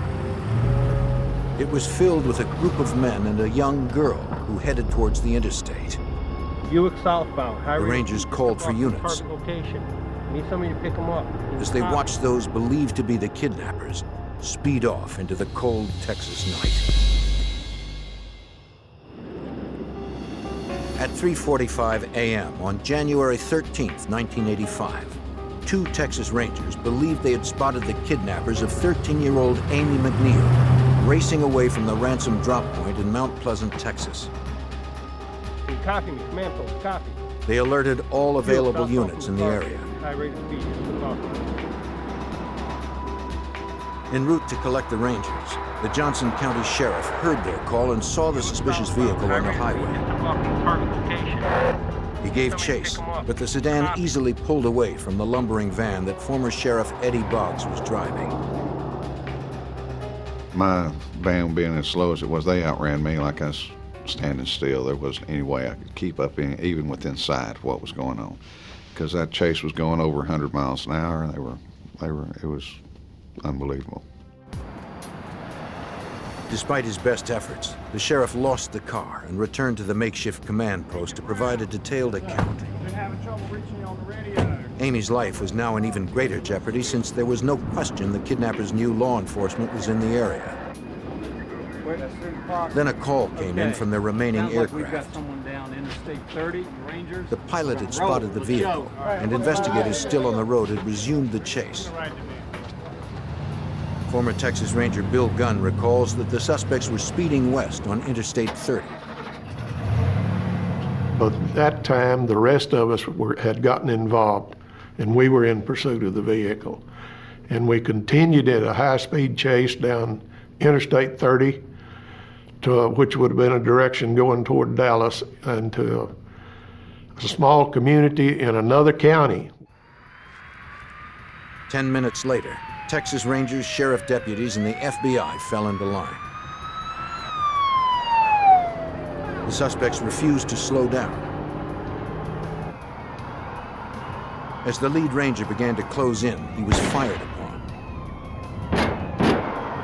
A shotgun and pistol pelted his car with rounds.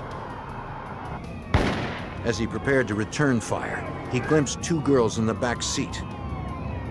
One was young Amy McNeil, who they were forcing into the back window. The people who were responsible for this started firing guns at them out the back windows on each side of the Buick. They would push Amy up into the back glass where she could be seen, and of course we couldn't return any fire. Construction narrowed the interstate to 1 lane, but the suspects did not slow. Shots hit the grille of the lead car. Slugs pierced the carburetor, forcing the Ranger to stop.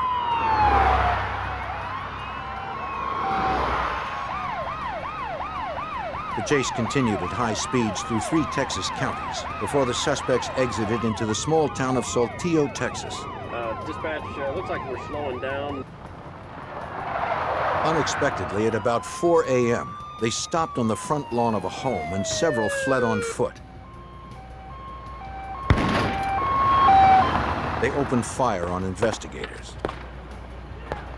2 gunmen barricaded themselves behind a van parked in the driveway, while a third disappeared behind the house. None of the officers on the scene were wearing body armor. When I first got out of the car, I could see this man standing in front of the van. Now, this is Sunday morning at 4 o'clock, and no moon as far as I can remember. And every time he'd pull off around with that 12 gauge, he'd line up the world. Investigators took cover behind their vehicles and pinned the gunman down. The suspect's abandoned car was in the direct line of fire. Amy was trapped inside without any means of escape. One assailant attempted to break into the home of an elderly resident. She took cover, not knowing what was happening a few feet from where she had slept.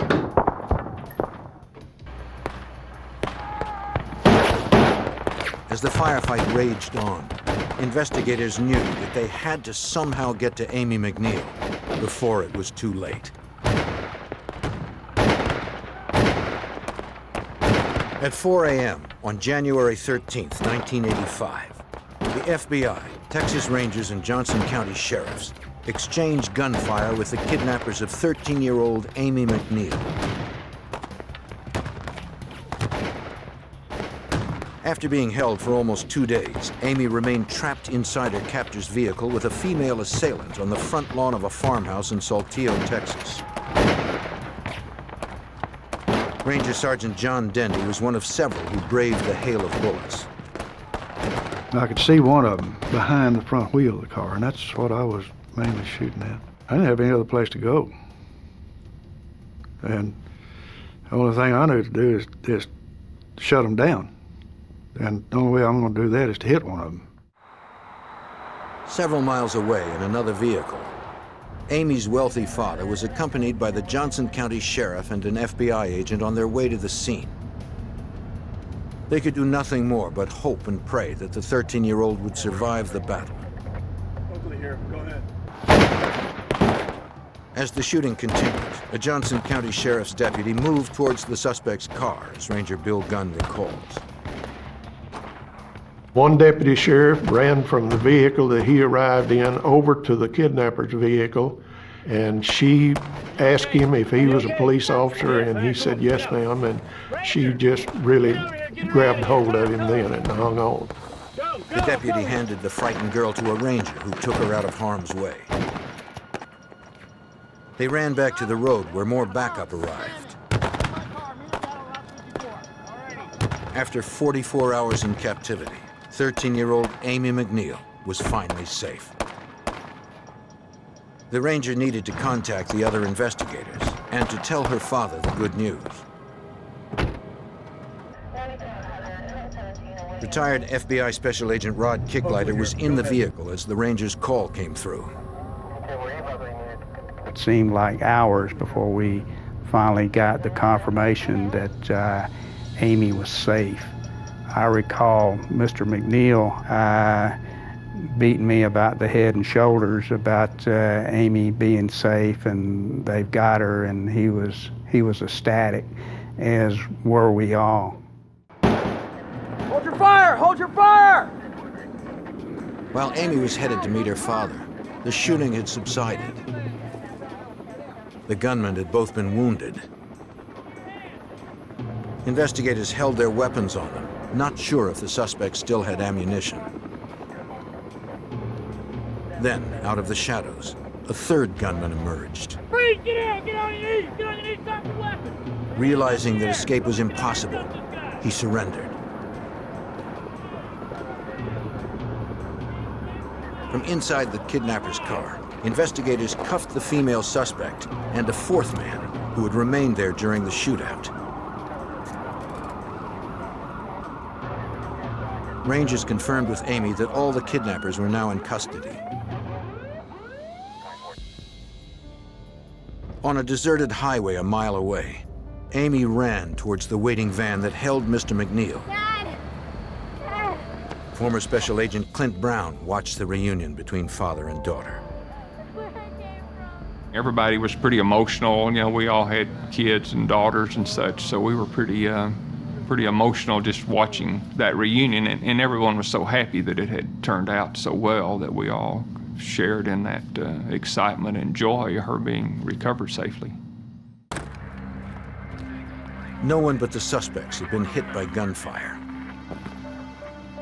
Both were ex-convicts and high on methamphetamine at the time of the shooting. The elderly resident was also examined. She had survived the ordeal with only frayed nerves. A license plate check on the kidnapper's car revealed that it had been stolen in Dallas the day before. Investigators also figured out why the suspects had stopped their vehicle when they had. We never could understand why they turned in at this particular house. But we found out later they'd run out of gasoline. 34-year-old James Foote, who had made the initial ransom calls, had previously worked for Mr. McNeil and had hatched the plan to kidnap Amy. For using a weapon in the commission of the crime, he was convicted of aggravated kidnapping and attempted murder and was sentenced to life in prison. 27-year-old Michael Mills, who had made the remaining calls, was likewise convicted of aggravated kidnapping and attempted murder, receiving life.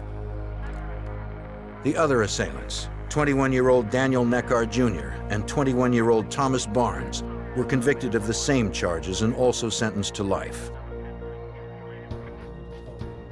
The 18-year-old woman who was with them was charged as the men were.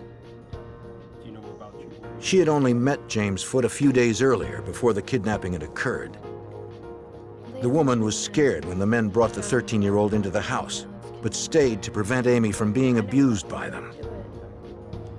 Amy later confirmed that the 18-year-old had protected her, according to retired Johnson County Sheriff Eddie Boggs. She was only given a 10-year probated sentence per Amy's request. The female accomplice really didn't know what she was getting into at the time whenever she joined them, because they had already been using dope for several days steady before she got involved in it.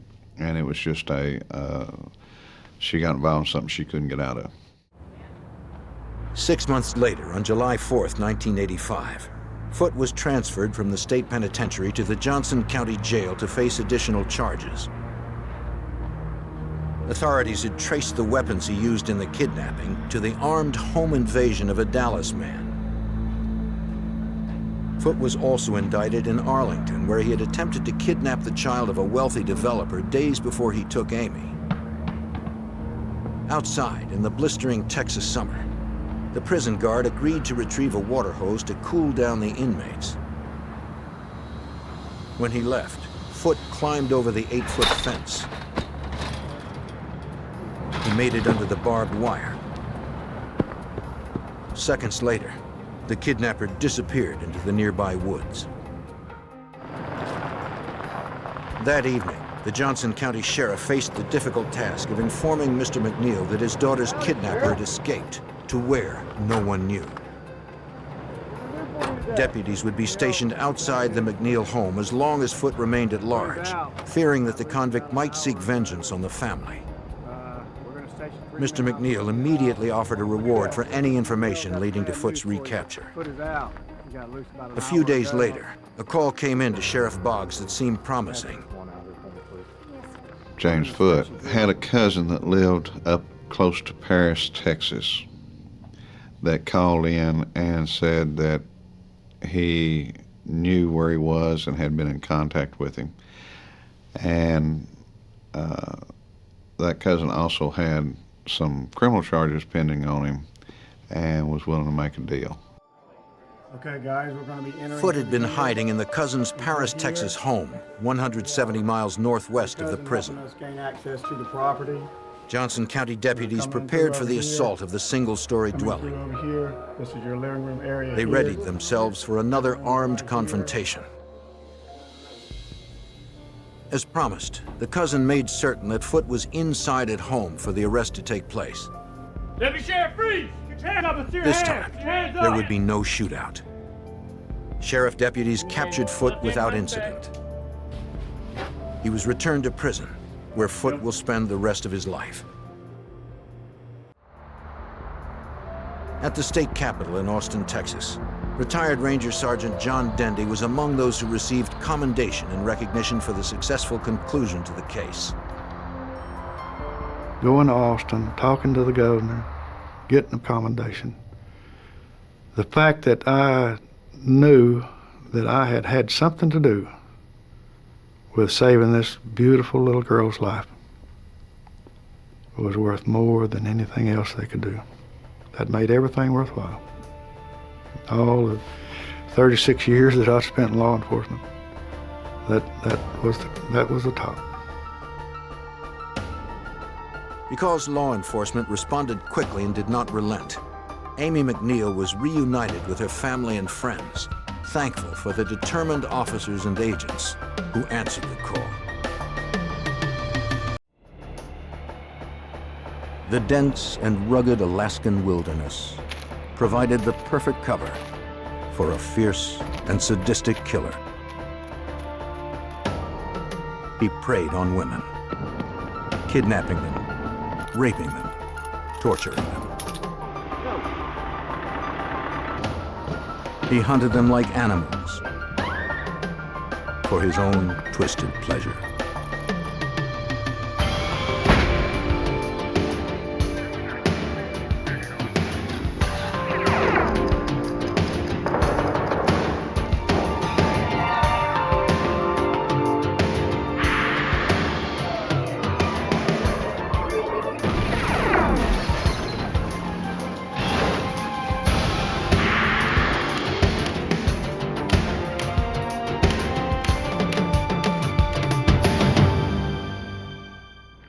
In the 1970s and 80s, people went to Alaska looking for a fresh start, to reinvent themselves, or to disappear for a while.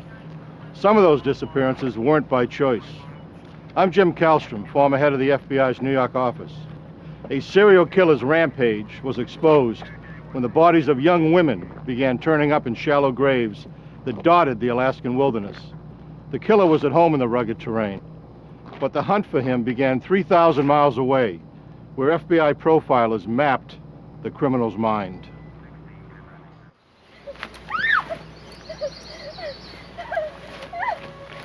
She was a hopeful young model looking for her break.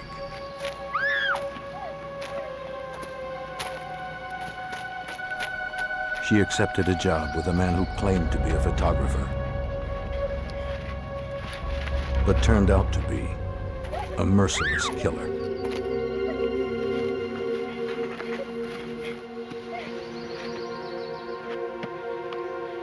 She wasn't his first victim, or his last.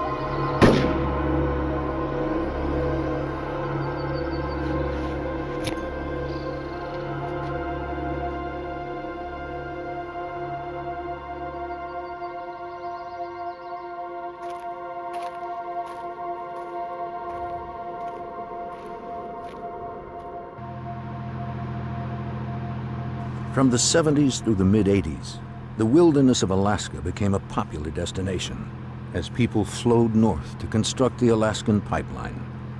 The population boomed.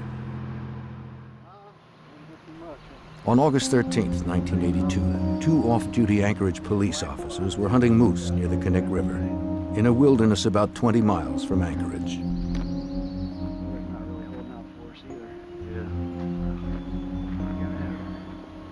As they made their way through the dense forest, they happened upon partially buried human remains. They left it undisturbed.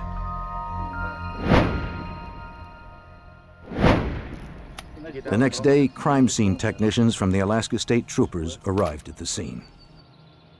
Crimes out here fell under state jurisdiction. Besides clothing and an elastic bandage, troopers found a .223 caliber shell casing in the shallow grave. Conveniently buried here in the sand.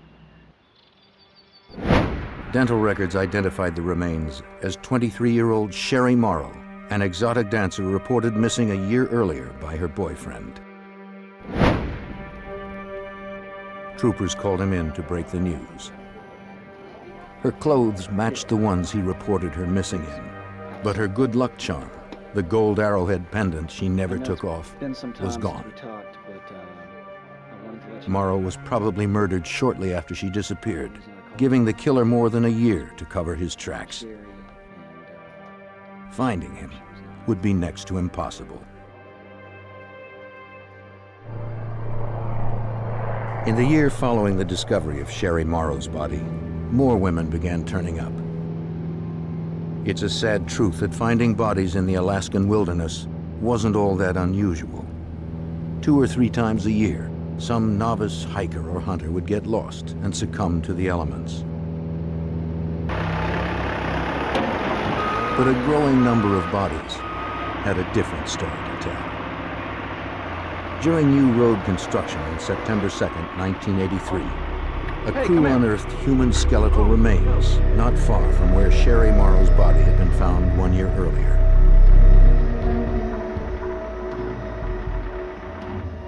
The bones had obviously been here for some time, yet until recently this area of the Knik River was so remote that it could only be accessed by boat or light plane.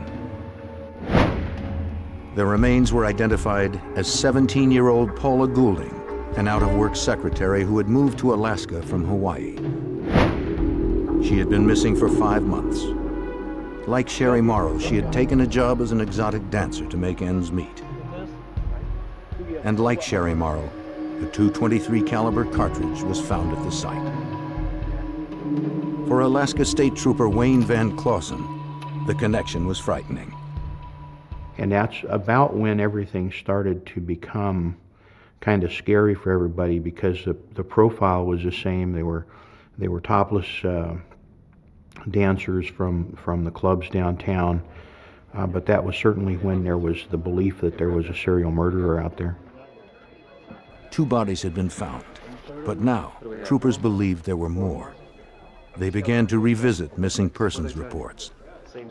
Many of those reported missing were exotic dancers, but in Alaska, their disappearance was not unusual. Missing persons was a relatively low priority. Statutorily, if you're an adult, you have a right to be missing.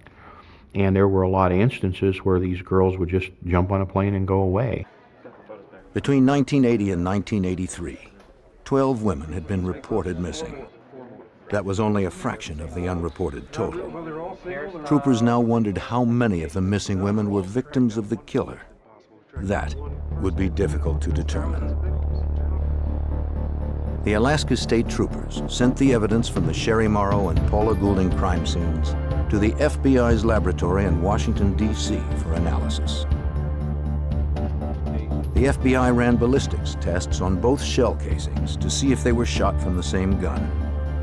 State troopers hoped the results could provide them with strong evidence that the same person committed both murders. The lab results were conclusive. Both women were killed by the same high-powered rifle. There was little doubt Alaska troopers were dealing with a serial killer. While they began their hunt for him in the wilderness, the Anchorage police were dealing with their own problems.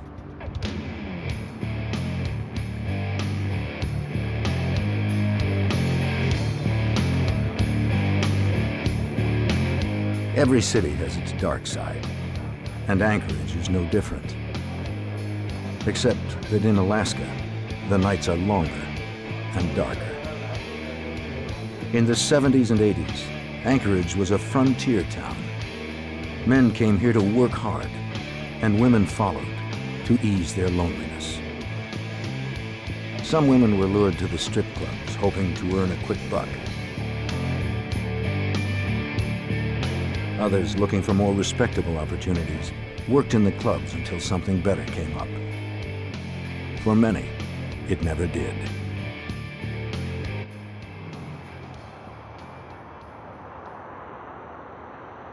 And in the city's streets roamed a stalker. He chose carefully. His victims were hardly missed. For in a city made up largely of strangers, it's difficult to be a missing person.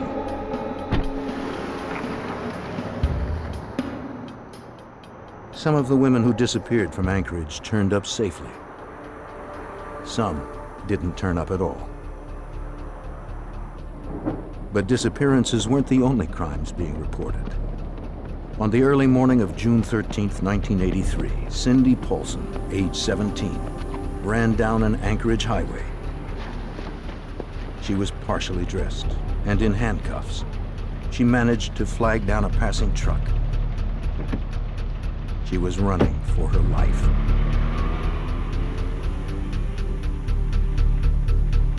The motorist dropped her off at her motel apartment. The desk clerk had called the Anchorage police. Miss Paulson? An officer removed her handcuffs and tried to calm her. You all right?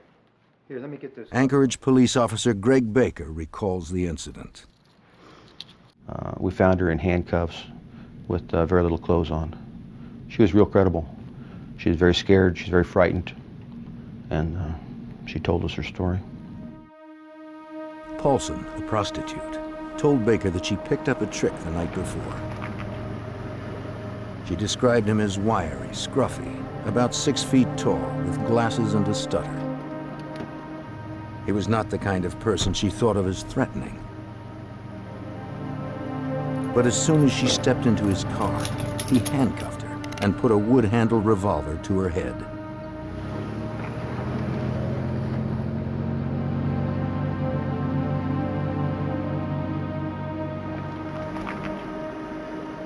They drove to a respectable residential neighborhood. He pulled her into his house.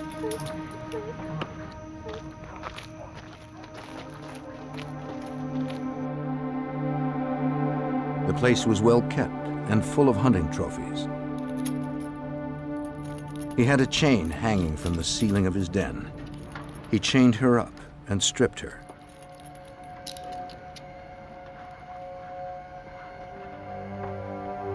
And there she was tortured and raped repeatedly for hours. Then he went to take a nap, leaving her there. But he wasn't through yet. He said he was going to take her to his cabin in the wilderness.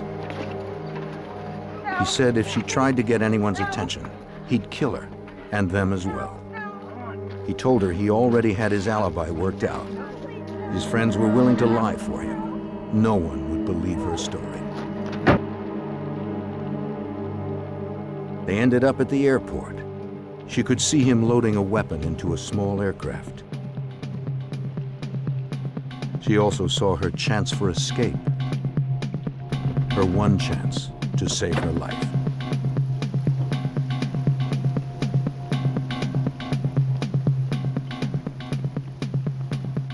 The story sounded outrageous, but her genuine terror compelled Officer Baker to check it out. I had a very street-smart female, scared to death, with a story about being taken at gunpoint and held prisoner at a specific location that she described where it was, so she knew where it was.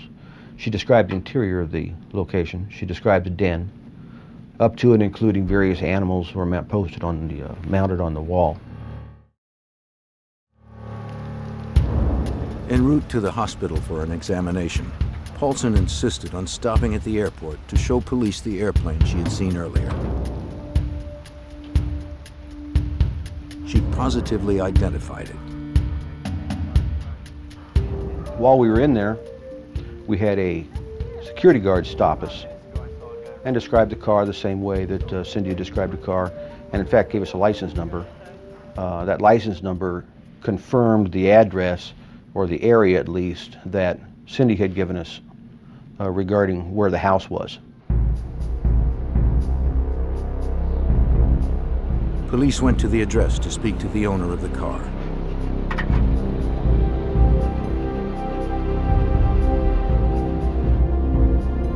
They arrived moments before he pulled up, driving the vehicle described by Cindy Paulson.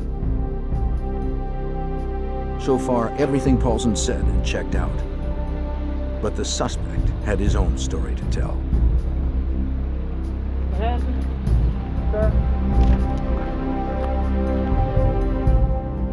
According to the motor vehicle records, the car that Cindy Paulson was abducted in belonged to Robert Hanson, a baker in Anchorage.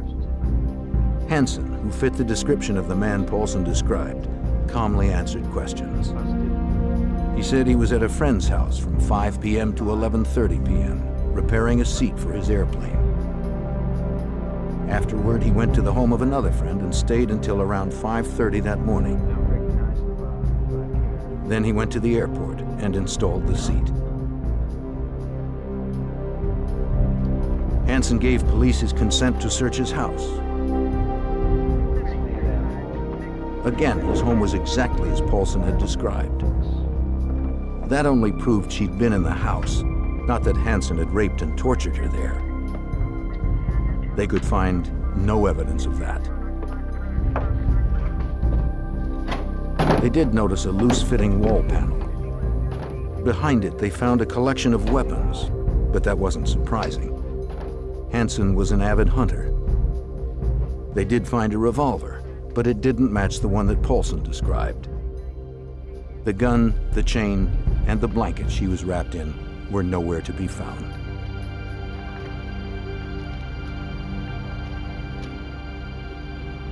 Hansen's car appeared equally clean. Anchorage police found nothing in his car that fit Paulson's story. Those alibis were corroborated and verified, and Mr. Hansen was released after a consent search of his house. Paulson, still shaken from her ordeal, was able to pick Hansen's picture out of a photo lineup. But when given the chance to take a lie detector test, she refused. Her occupation gave her an inherent distrust of the police, and gave police an inherent distrust of her. She felt she'd never be taken seriously. Soon after, she left town for a while to try to put the nightmare behind her. Anchorage authorities were willing to let it drop too. I found out because the alibis were corroborated, and because they had a problem with Cindy Paulson appearing and disappearing, and of course her lifestyle left a lot to be desired, that the case had been suspended at the Anchorage Police Department. Police had gathered no solid evidence linking her story to Robert Hansen. But for Officer Greg Baker, it wasn't over. He was one officer who believed Paulson's story and wouldn't let it go.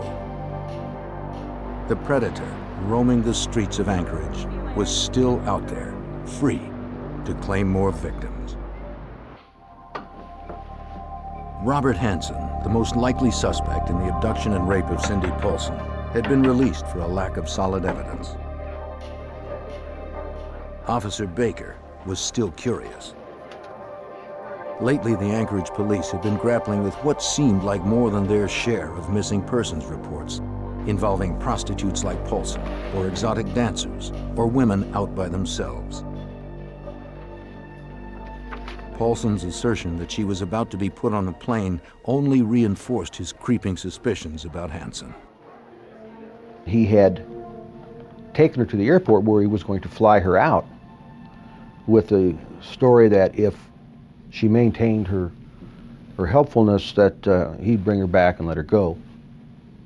Well, Cindy was bright enough to know that she was on a one-way trip, and so was I. And so I kind of just put two and two together and figured that he was a very good suspect for the missing dancers. Baker's supervisor had suspended the investigation into Robert Hansen, but Baker couldn't let it go. Cindy Paulson's nightmarish story had too much detail to not have some basis in truth. But no one except Baker would listen to her. He continued his investigation. On the surface, Baker found nothing in Hansen's record to arouse suspicion. He had moved to Anchorage from Iowa 16 years earlier and opened a bakery. It was a huge success. He had a wife and children, and except for his stutter, he fit in completely. When he wasn't in the kitchen, Hansen enjoyed flying his small airplane, a Super Cub Piper. Back on the ground, he took to the woods. He was a solid citizen. He just didn't fit the model of a serial killer. There were plenty of others drifting through Alaska more suited to that role. They didn't have businesses. They didn't have families. Hansen did. He had everything to lose. Frank Rothschild was a prosecutor involved in the Paulson case.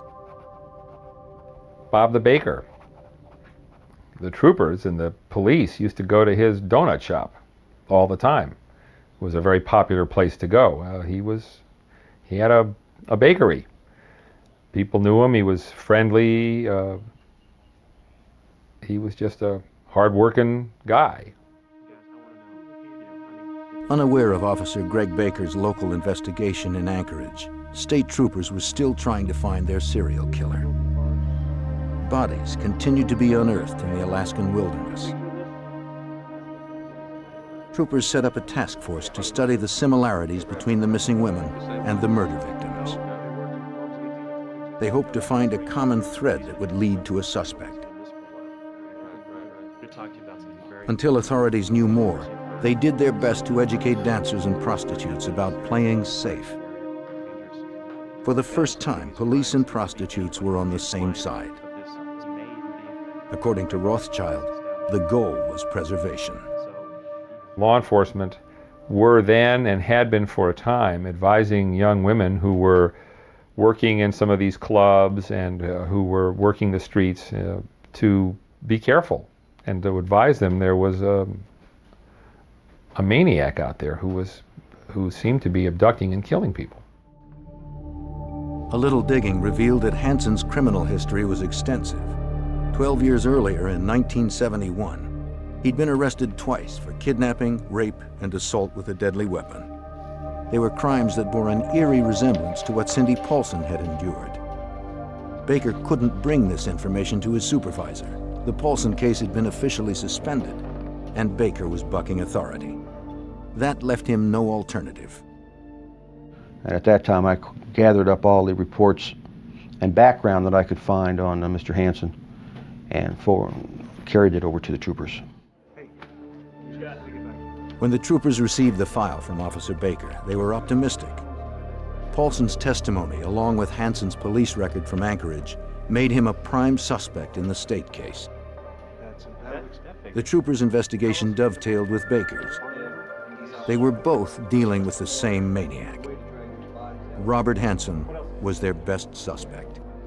I think everybody was looking at him real seriously because he made a good suspect when you looked into him. He had a pretty extensive criminal background, including some sexual assaults. The only problem was the proof. Though Hanson was a violent sex offender, his record indicated nothing about being capable of homicide, nor was there any direct link from him to Sherry Morrow, Paula Goulding, and the other missing women. At this point, troopers didn't even have enough for a search warrant. They knew only that 3 women were dead and 12 were missing. Out there lurked a serial killer. Troopers needed to catch him before he killed again. They needed help. We knew we had a mass murder on our hands. That was not something Alaska had any experience with. Somebody obviously knew that the FBI not only had experience with it, but had set out this unit that was designed specifically to try to assist in discovering who these people were. To catch a killer in their own backyard, the troopers called on help from over 3,000 miles away. Only the FBI had the resources needed to get inside a killer's head. When the Alaska State Troopers determined they had a serial killer on their hands, they realized they didn't have the expertise to stop him. But they knew who did. Quantico, Virginia is home to the FBI's Investigative Support Unit. Here, agents attempt to predict behavioral patterns by analyzing a criminal's actions. Retired FBI agent John Douglas helped pioneer behavioral profiling and still works as a consultant. His profiles are based on 25 years interviewing convicted killers. They taught Douglas how to think like they do.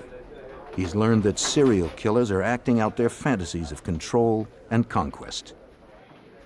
As Douglas slowly wins their trust, he takes them back to the scene of their crime. You finally get them talking, they start giving you that 1,000-yard stare. They're back 10 years ago, 20 years ago when they were perpetrating the crime, and they kind of lock into that 1,000-yard stare, and their memory is just so precise. And the fantasy is what keeps them going over and over and enables them to survive when they're incarcerated. So I got to tap into that. It takes time, but once I'm in there, I get tremendous information. From these interviews, he distilled a checklist of traits and habits that serial killers share. They start young, with lesser crimes such as arson or cruelty to animals. Over the years, their violence builds. To every new case, profilers bring the knowledge of how killers evolve. to understand the criminal, you must look at the crime.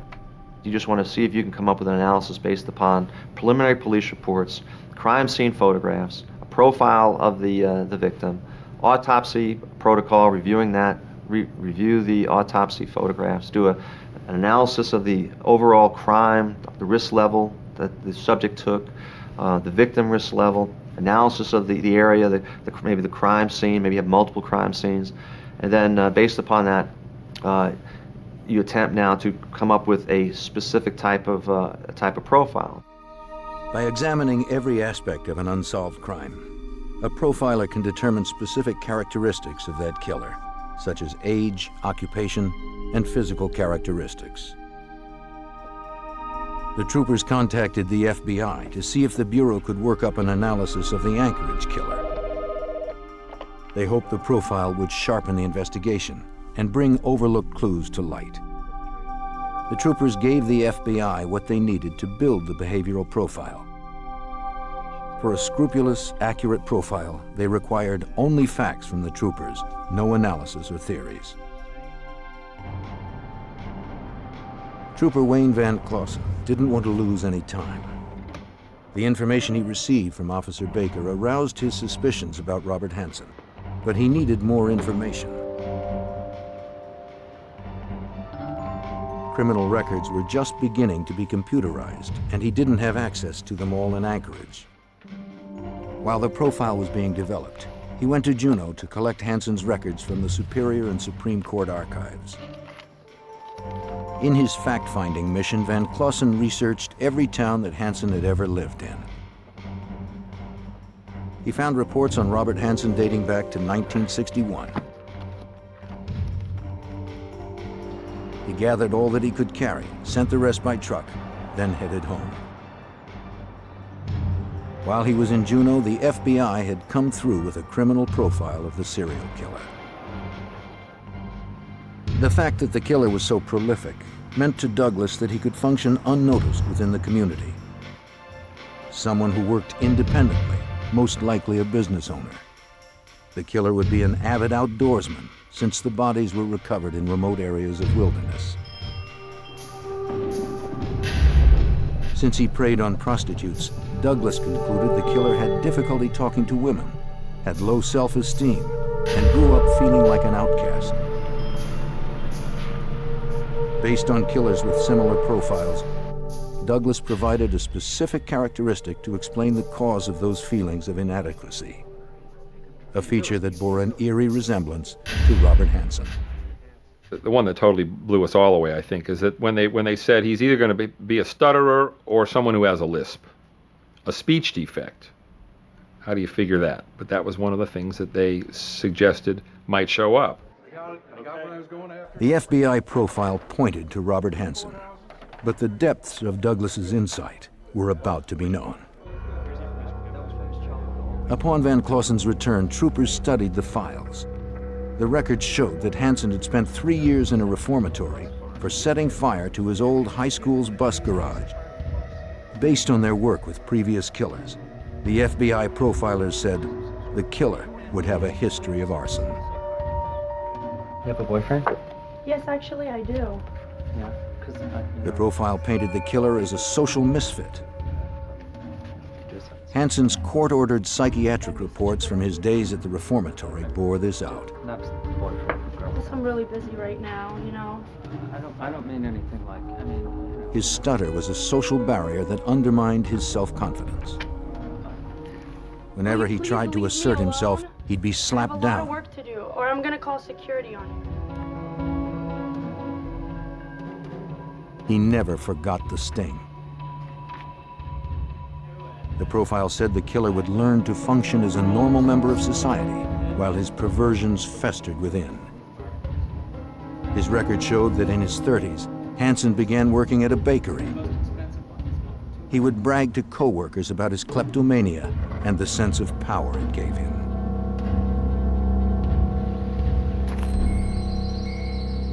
He also bragged about his love of hunting. He took great pleasure in exerting power over his prey, stalking it, then wounding it, and he became good at the kill. winning prestigious awards. In 1967, he moved to Alaska to start a new life and for better hunting. 3 years after moving there, his record showed he was arrested for the attempted rape of a young receptionist at gunpoint. He pleaded no contest to assault with a deadly weapon.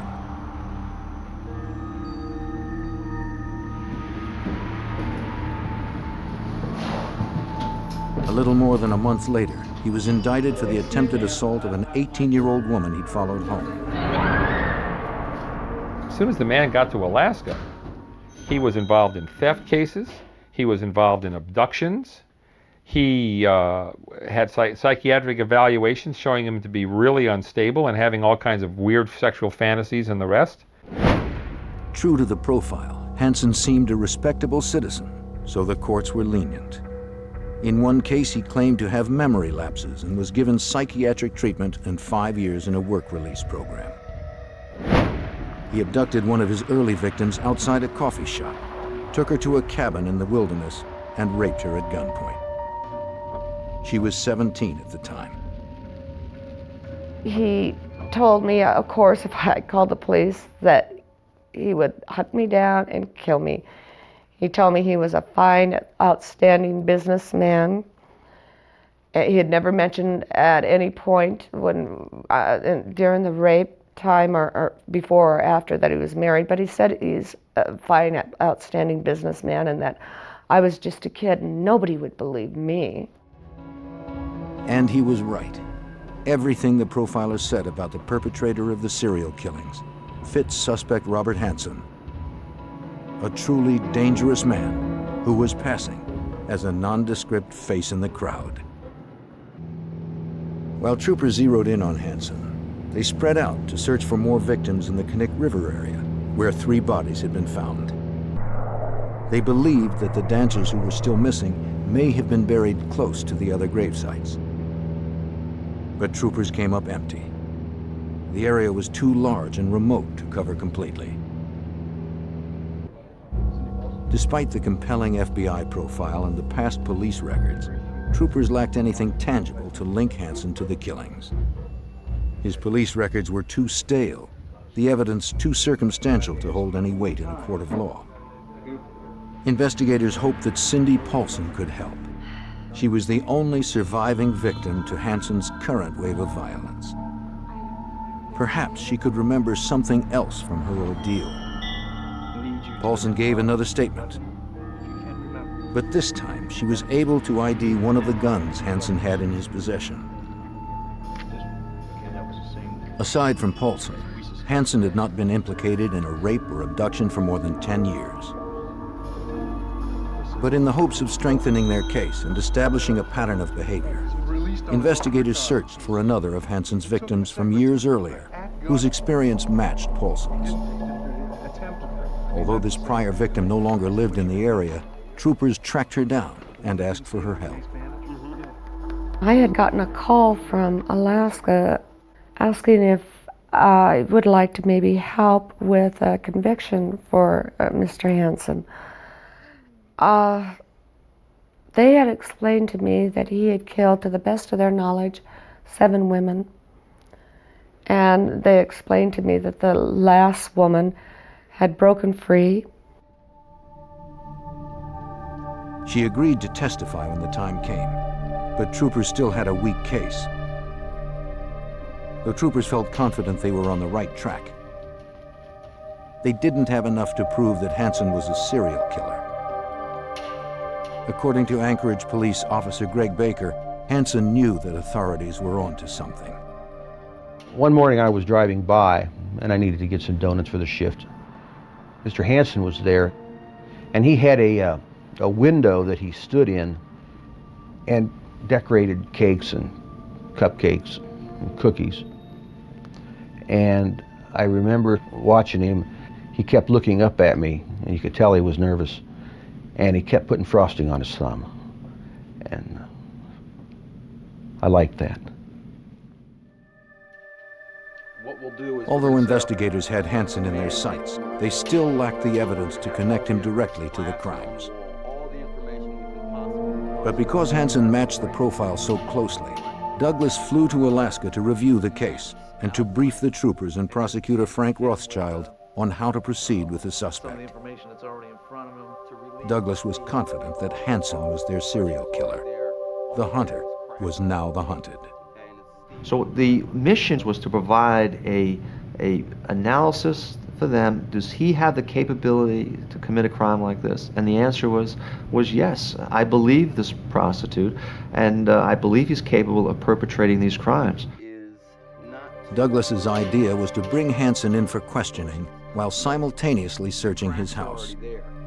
To obtain a warrant, investigators needed to list specific items they believed to be in the house. They knew to look for the gun that Cindy Paulson described, and the one that fired the bullets found in the graves of Sherry Morrow and Paula Goulding. That wasn't enough. They needed a home run, something that would prove Hansen's guilt in no uncertain terms. They asked Douglas if there was anything else to list in the warrant. Yes, some of the research findings is we're dealing here with a serial killer. And serial killers, it starts off as fantasy.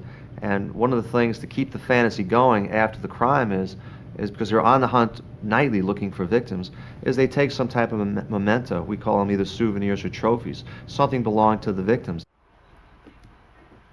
Douglas helped prosecutors write the affidavit based on the likelihood of finding mementos mentioned in the profile. Okay, anything else? I've got those two. Anything from a piece of the victim's jewelry to a driver's license.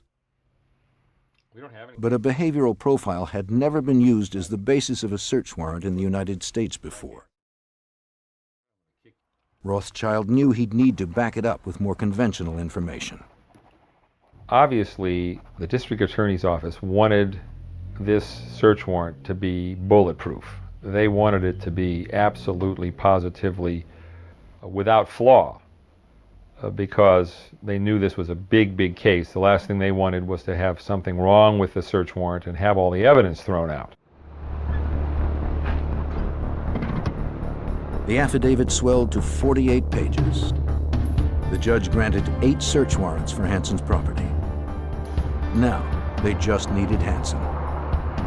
They had learned his pattern, knew his schedule. On October 23, 1983, they went to pick him up at his bakery. But Hansen wasn't there.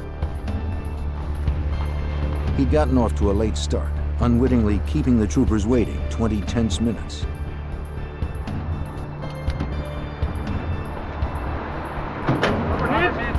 Robert Hansen? Alaskan police sergeant, can you step away from your car? When asked to come in for questioning, he didn't resist. The interrogation room was ready for him. The goal was to keep him off balance, hoping to elicit a confession and avoid a lengthy legal case. Douglas helped the troopers design the interrogation room for the biggest psychological impact. Crime scene photos and related materials were strewn everywhere for Hansen to contemplate before his interview. At the appointed moment, the troopers arrived, Hello, Mr. and the Hansen. mind game began. Mr. Hansen? The FBI coached Rothschild on how to play it. Ask him questions in a way that would prompt more discussion. So that's game plan number one. Then obviously, we've got all of these cases that have been investigated. And to get him to talk specifically about those. He's trying to search us out. What do we know? So I could see his game plan was to kind of find out what we knew and play off of that. And my game plan, of course, is to find out what he knew. While Rothschild tried to get Hansen to open up and confess, troopers served the search warrants. Hansen's wife was home. The troopers were extra cautious, videotaping the entire procedure. What they were looking for could be anywhere, even in plain sight.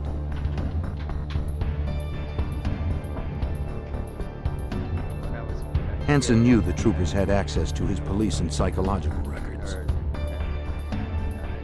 He didn't tell authorities anything they didn't already know. He spoke of his painful upbringing, his strict family, his anger. He admitted to picking up dancers and prostitutes in the early 70s and how enraged he became when they tried to raise their prices. But he denied threatening any of them. He admitted nothing. While Hansen told his story and his house was being turned inside out, other troopers headed to his bakery and to the airport to search his plane. Both were clean. The house became the focal point of the investigation. A careful search of the upstairs bedroom finally yielded a curious and eerie discovery.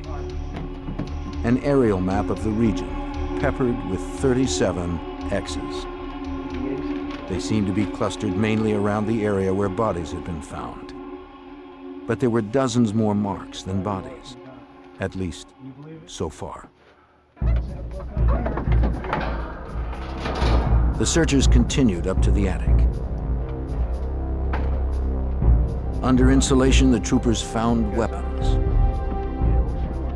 Among the items found were a .223 Ruger Mini 14 rifle, like the one used to kill Sherry Morrow and Paula Goulding, and a wood-handled revolver resembling the one described by Cindy Paulson. Yeah. The search team let Van Clausen know the good news. Sounds good. These women look familiar? Have you ever seen them? The net was closing on Hansen, and he knew it. But he wasn't ready to talk just yet. Take another look.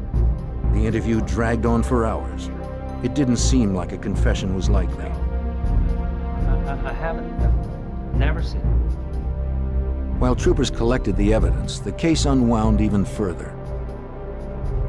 Hansen's friend and neighbors stopped by, curious about the activity. She was stunned by the news, then made a confession that demolished the last of Hansen's story. She told troopers that her husband provided Hansen with his alibi on the night of Cindy Paulson's abduction.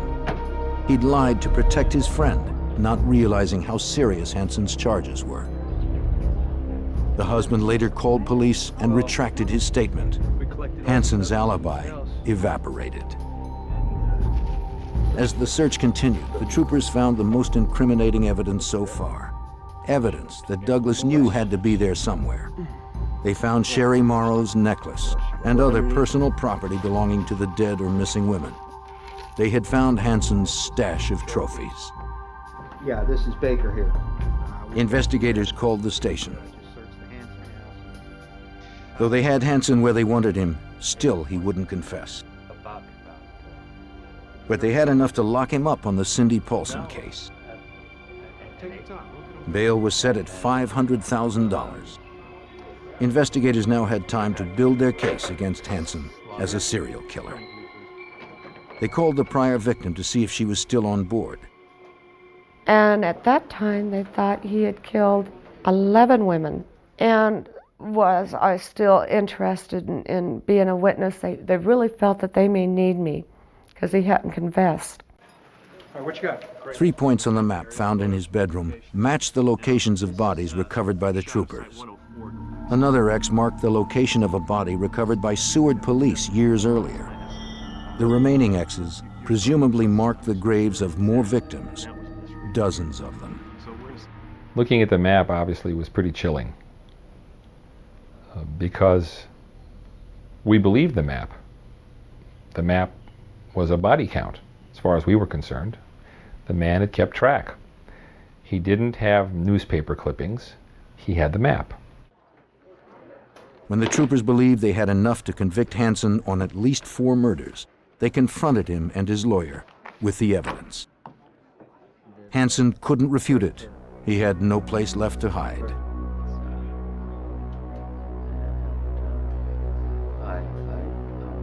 Finally, it was time to confess. Time for Hansen to cut a deal. Hansen said he would confess to the murders that could be proven, as long as the trial was given no publicity and that his family be left alone. He demanded that he be imprisoned outside of Alaska when the trial was over. In exchange for only 4 convictions, he agreed to show the troopers where more bodies were buried. Investigators called the prior victim to tell her the good news. The third time they called back and said that he had confessed and they wouldn't need me. So I hung up the phone when we were done talking, got my son off to school, got my husband out the door, and proceeded to fall apart. I started crying. I couldn't stop. I had no control over it. It controlled me. I could see each and every one of those women, how they died, probably hunted down like dogs, wounded and then hunted more.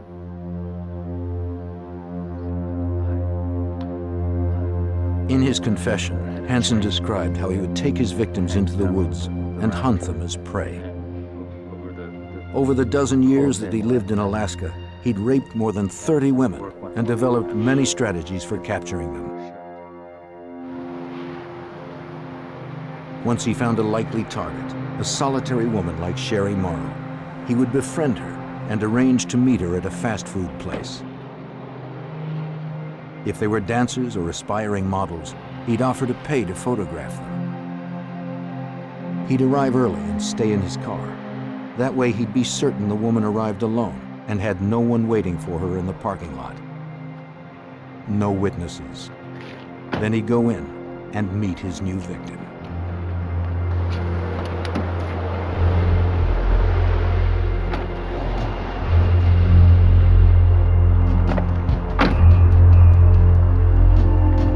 One half of the handcuff was already fastened to the seat. Hansen boasted that snapping the other half onto his victim's wrist while reaching for his gun became like a reflex. Then he would take them home or to a remote motel to rape and torture them. Afterwards, he'd blindfold them and drive or fly them to the outskirts of town until he arrived at a secluded spot, his hunting ground. His habit was to toy with his prey before he made the kill.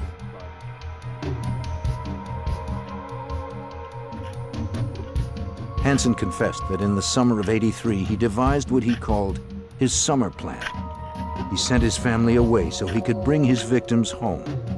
When he was done with them, he'd dispose of them in the wilderness.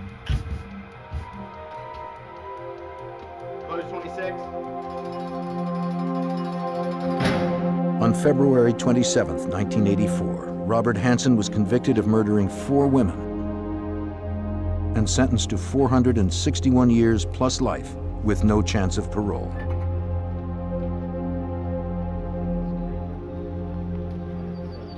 After his sentencing, Hansen accompanied troopers into the field to find more of his victims, represented by X's on his map. A total of 8 victims were found. Some places on the map went unexplored. Bears scavenged others, scattering the remains. Investigators will never know how many of the 37 X's represented one of Hansen's victims. According to John Douglas, the map might have depicted only a small part of his hunting grounds. Killers like Hansen will come into contact with a lot of women, but fantasy is everything, and they may not like the way the person talks or the person dresses, the style, and so they'll make a decision. Well, this one will live. This one over here will die. I believe he was good for a lot more cases, and I still believe there was a chance that one of the reasons that caused him to go up to Alaska, he was running away from homicides back in the lower 48. In the United States, an estimated 35 to 50 serial killers are active at any given time. Profiling has made them easier to spot and apprehend. Each time one is captured, investigators learn more about their twisted motivations, making it easier to catch the next one.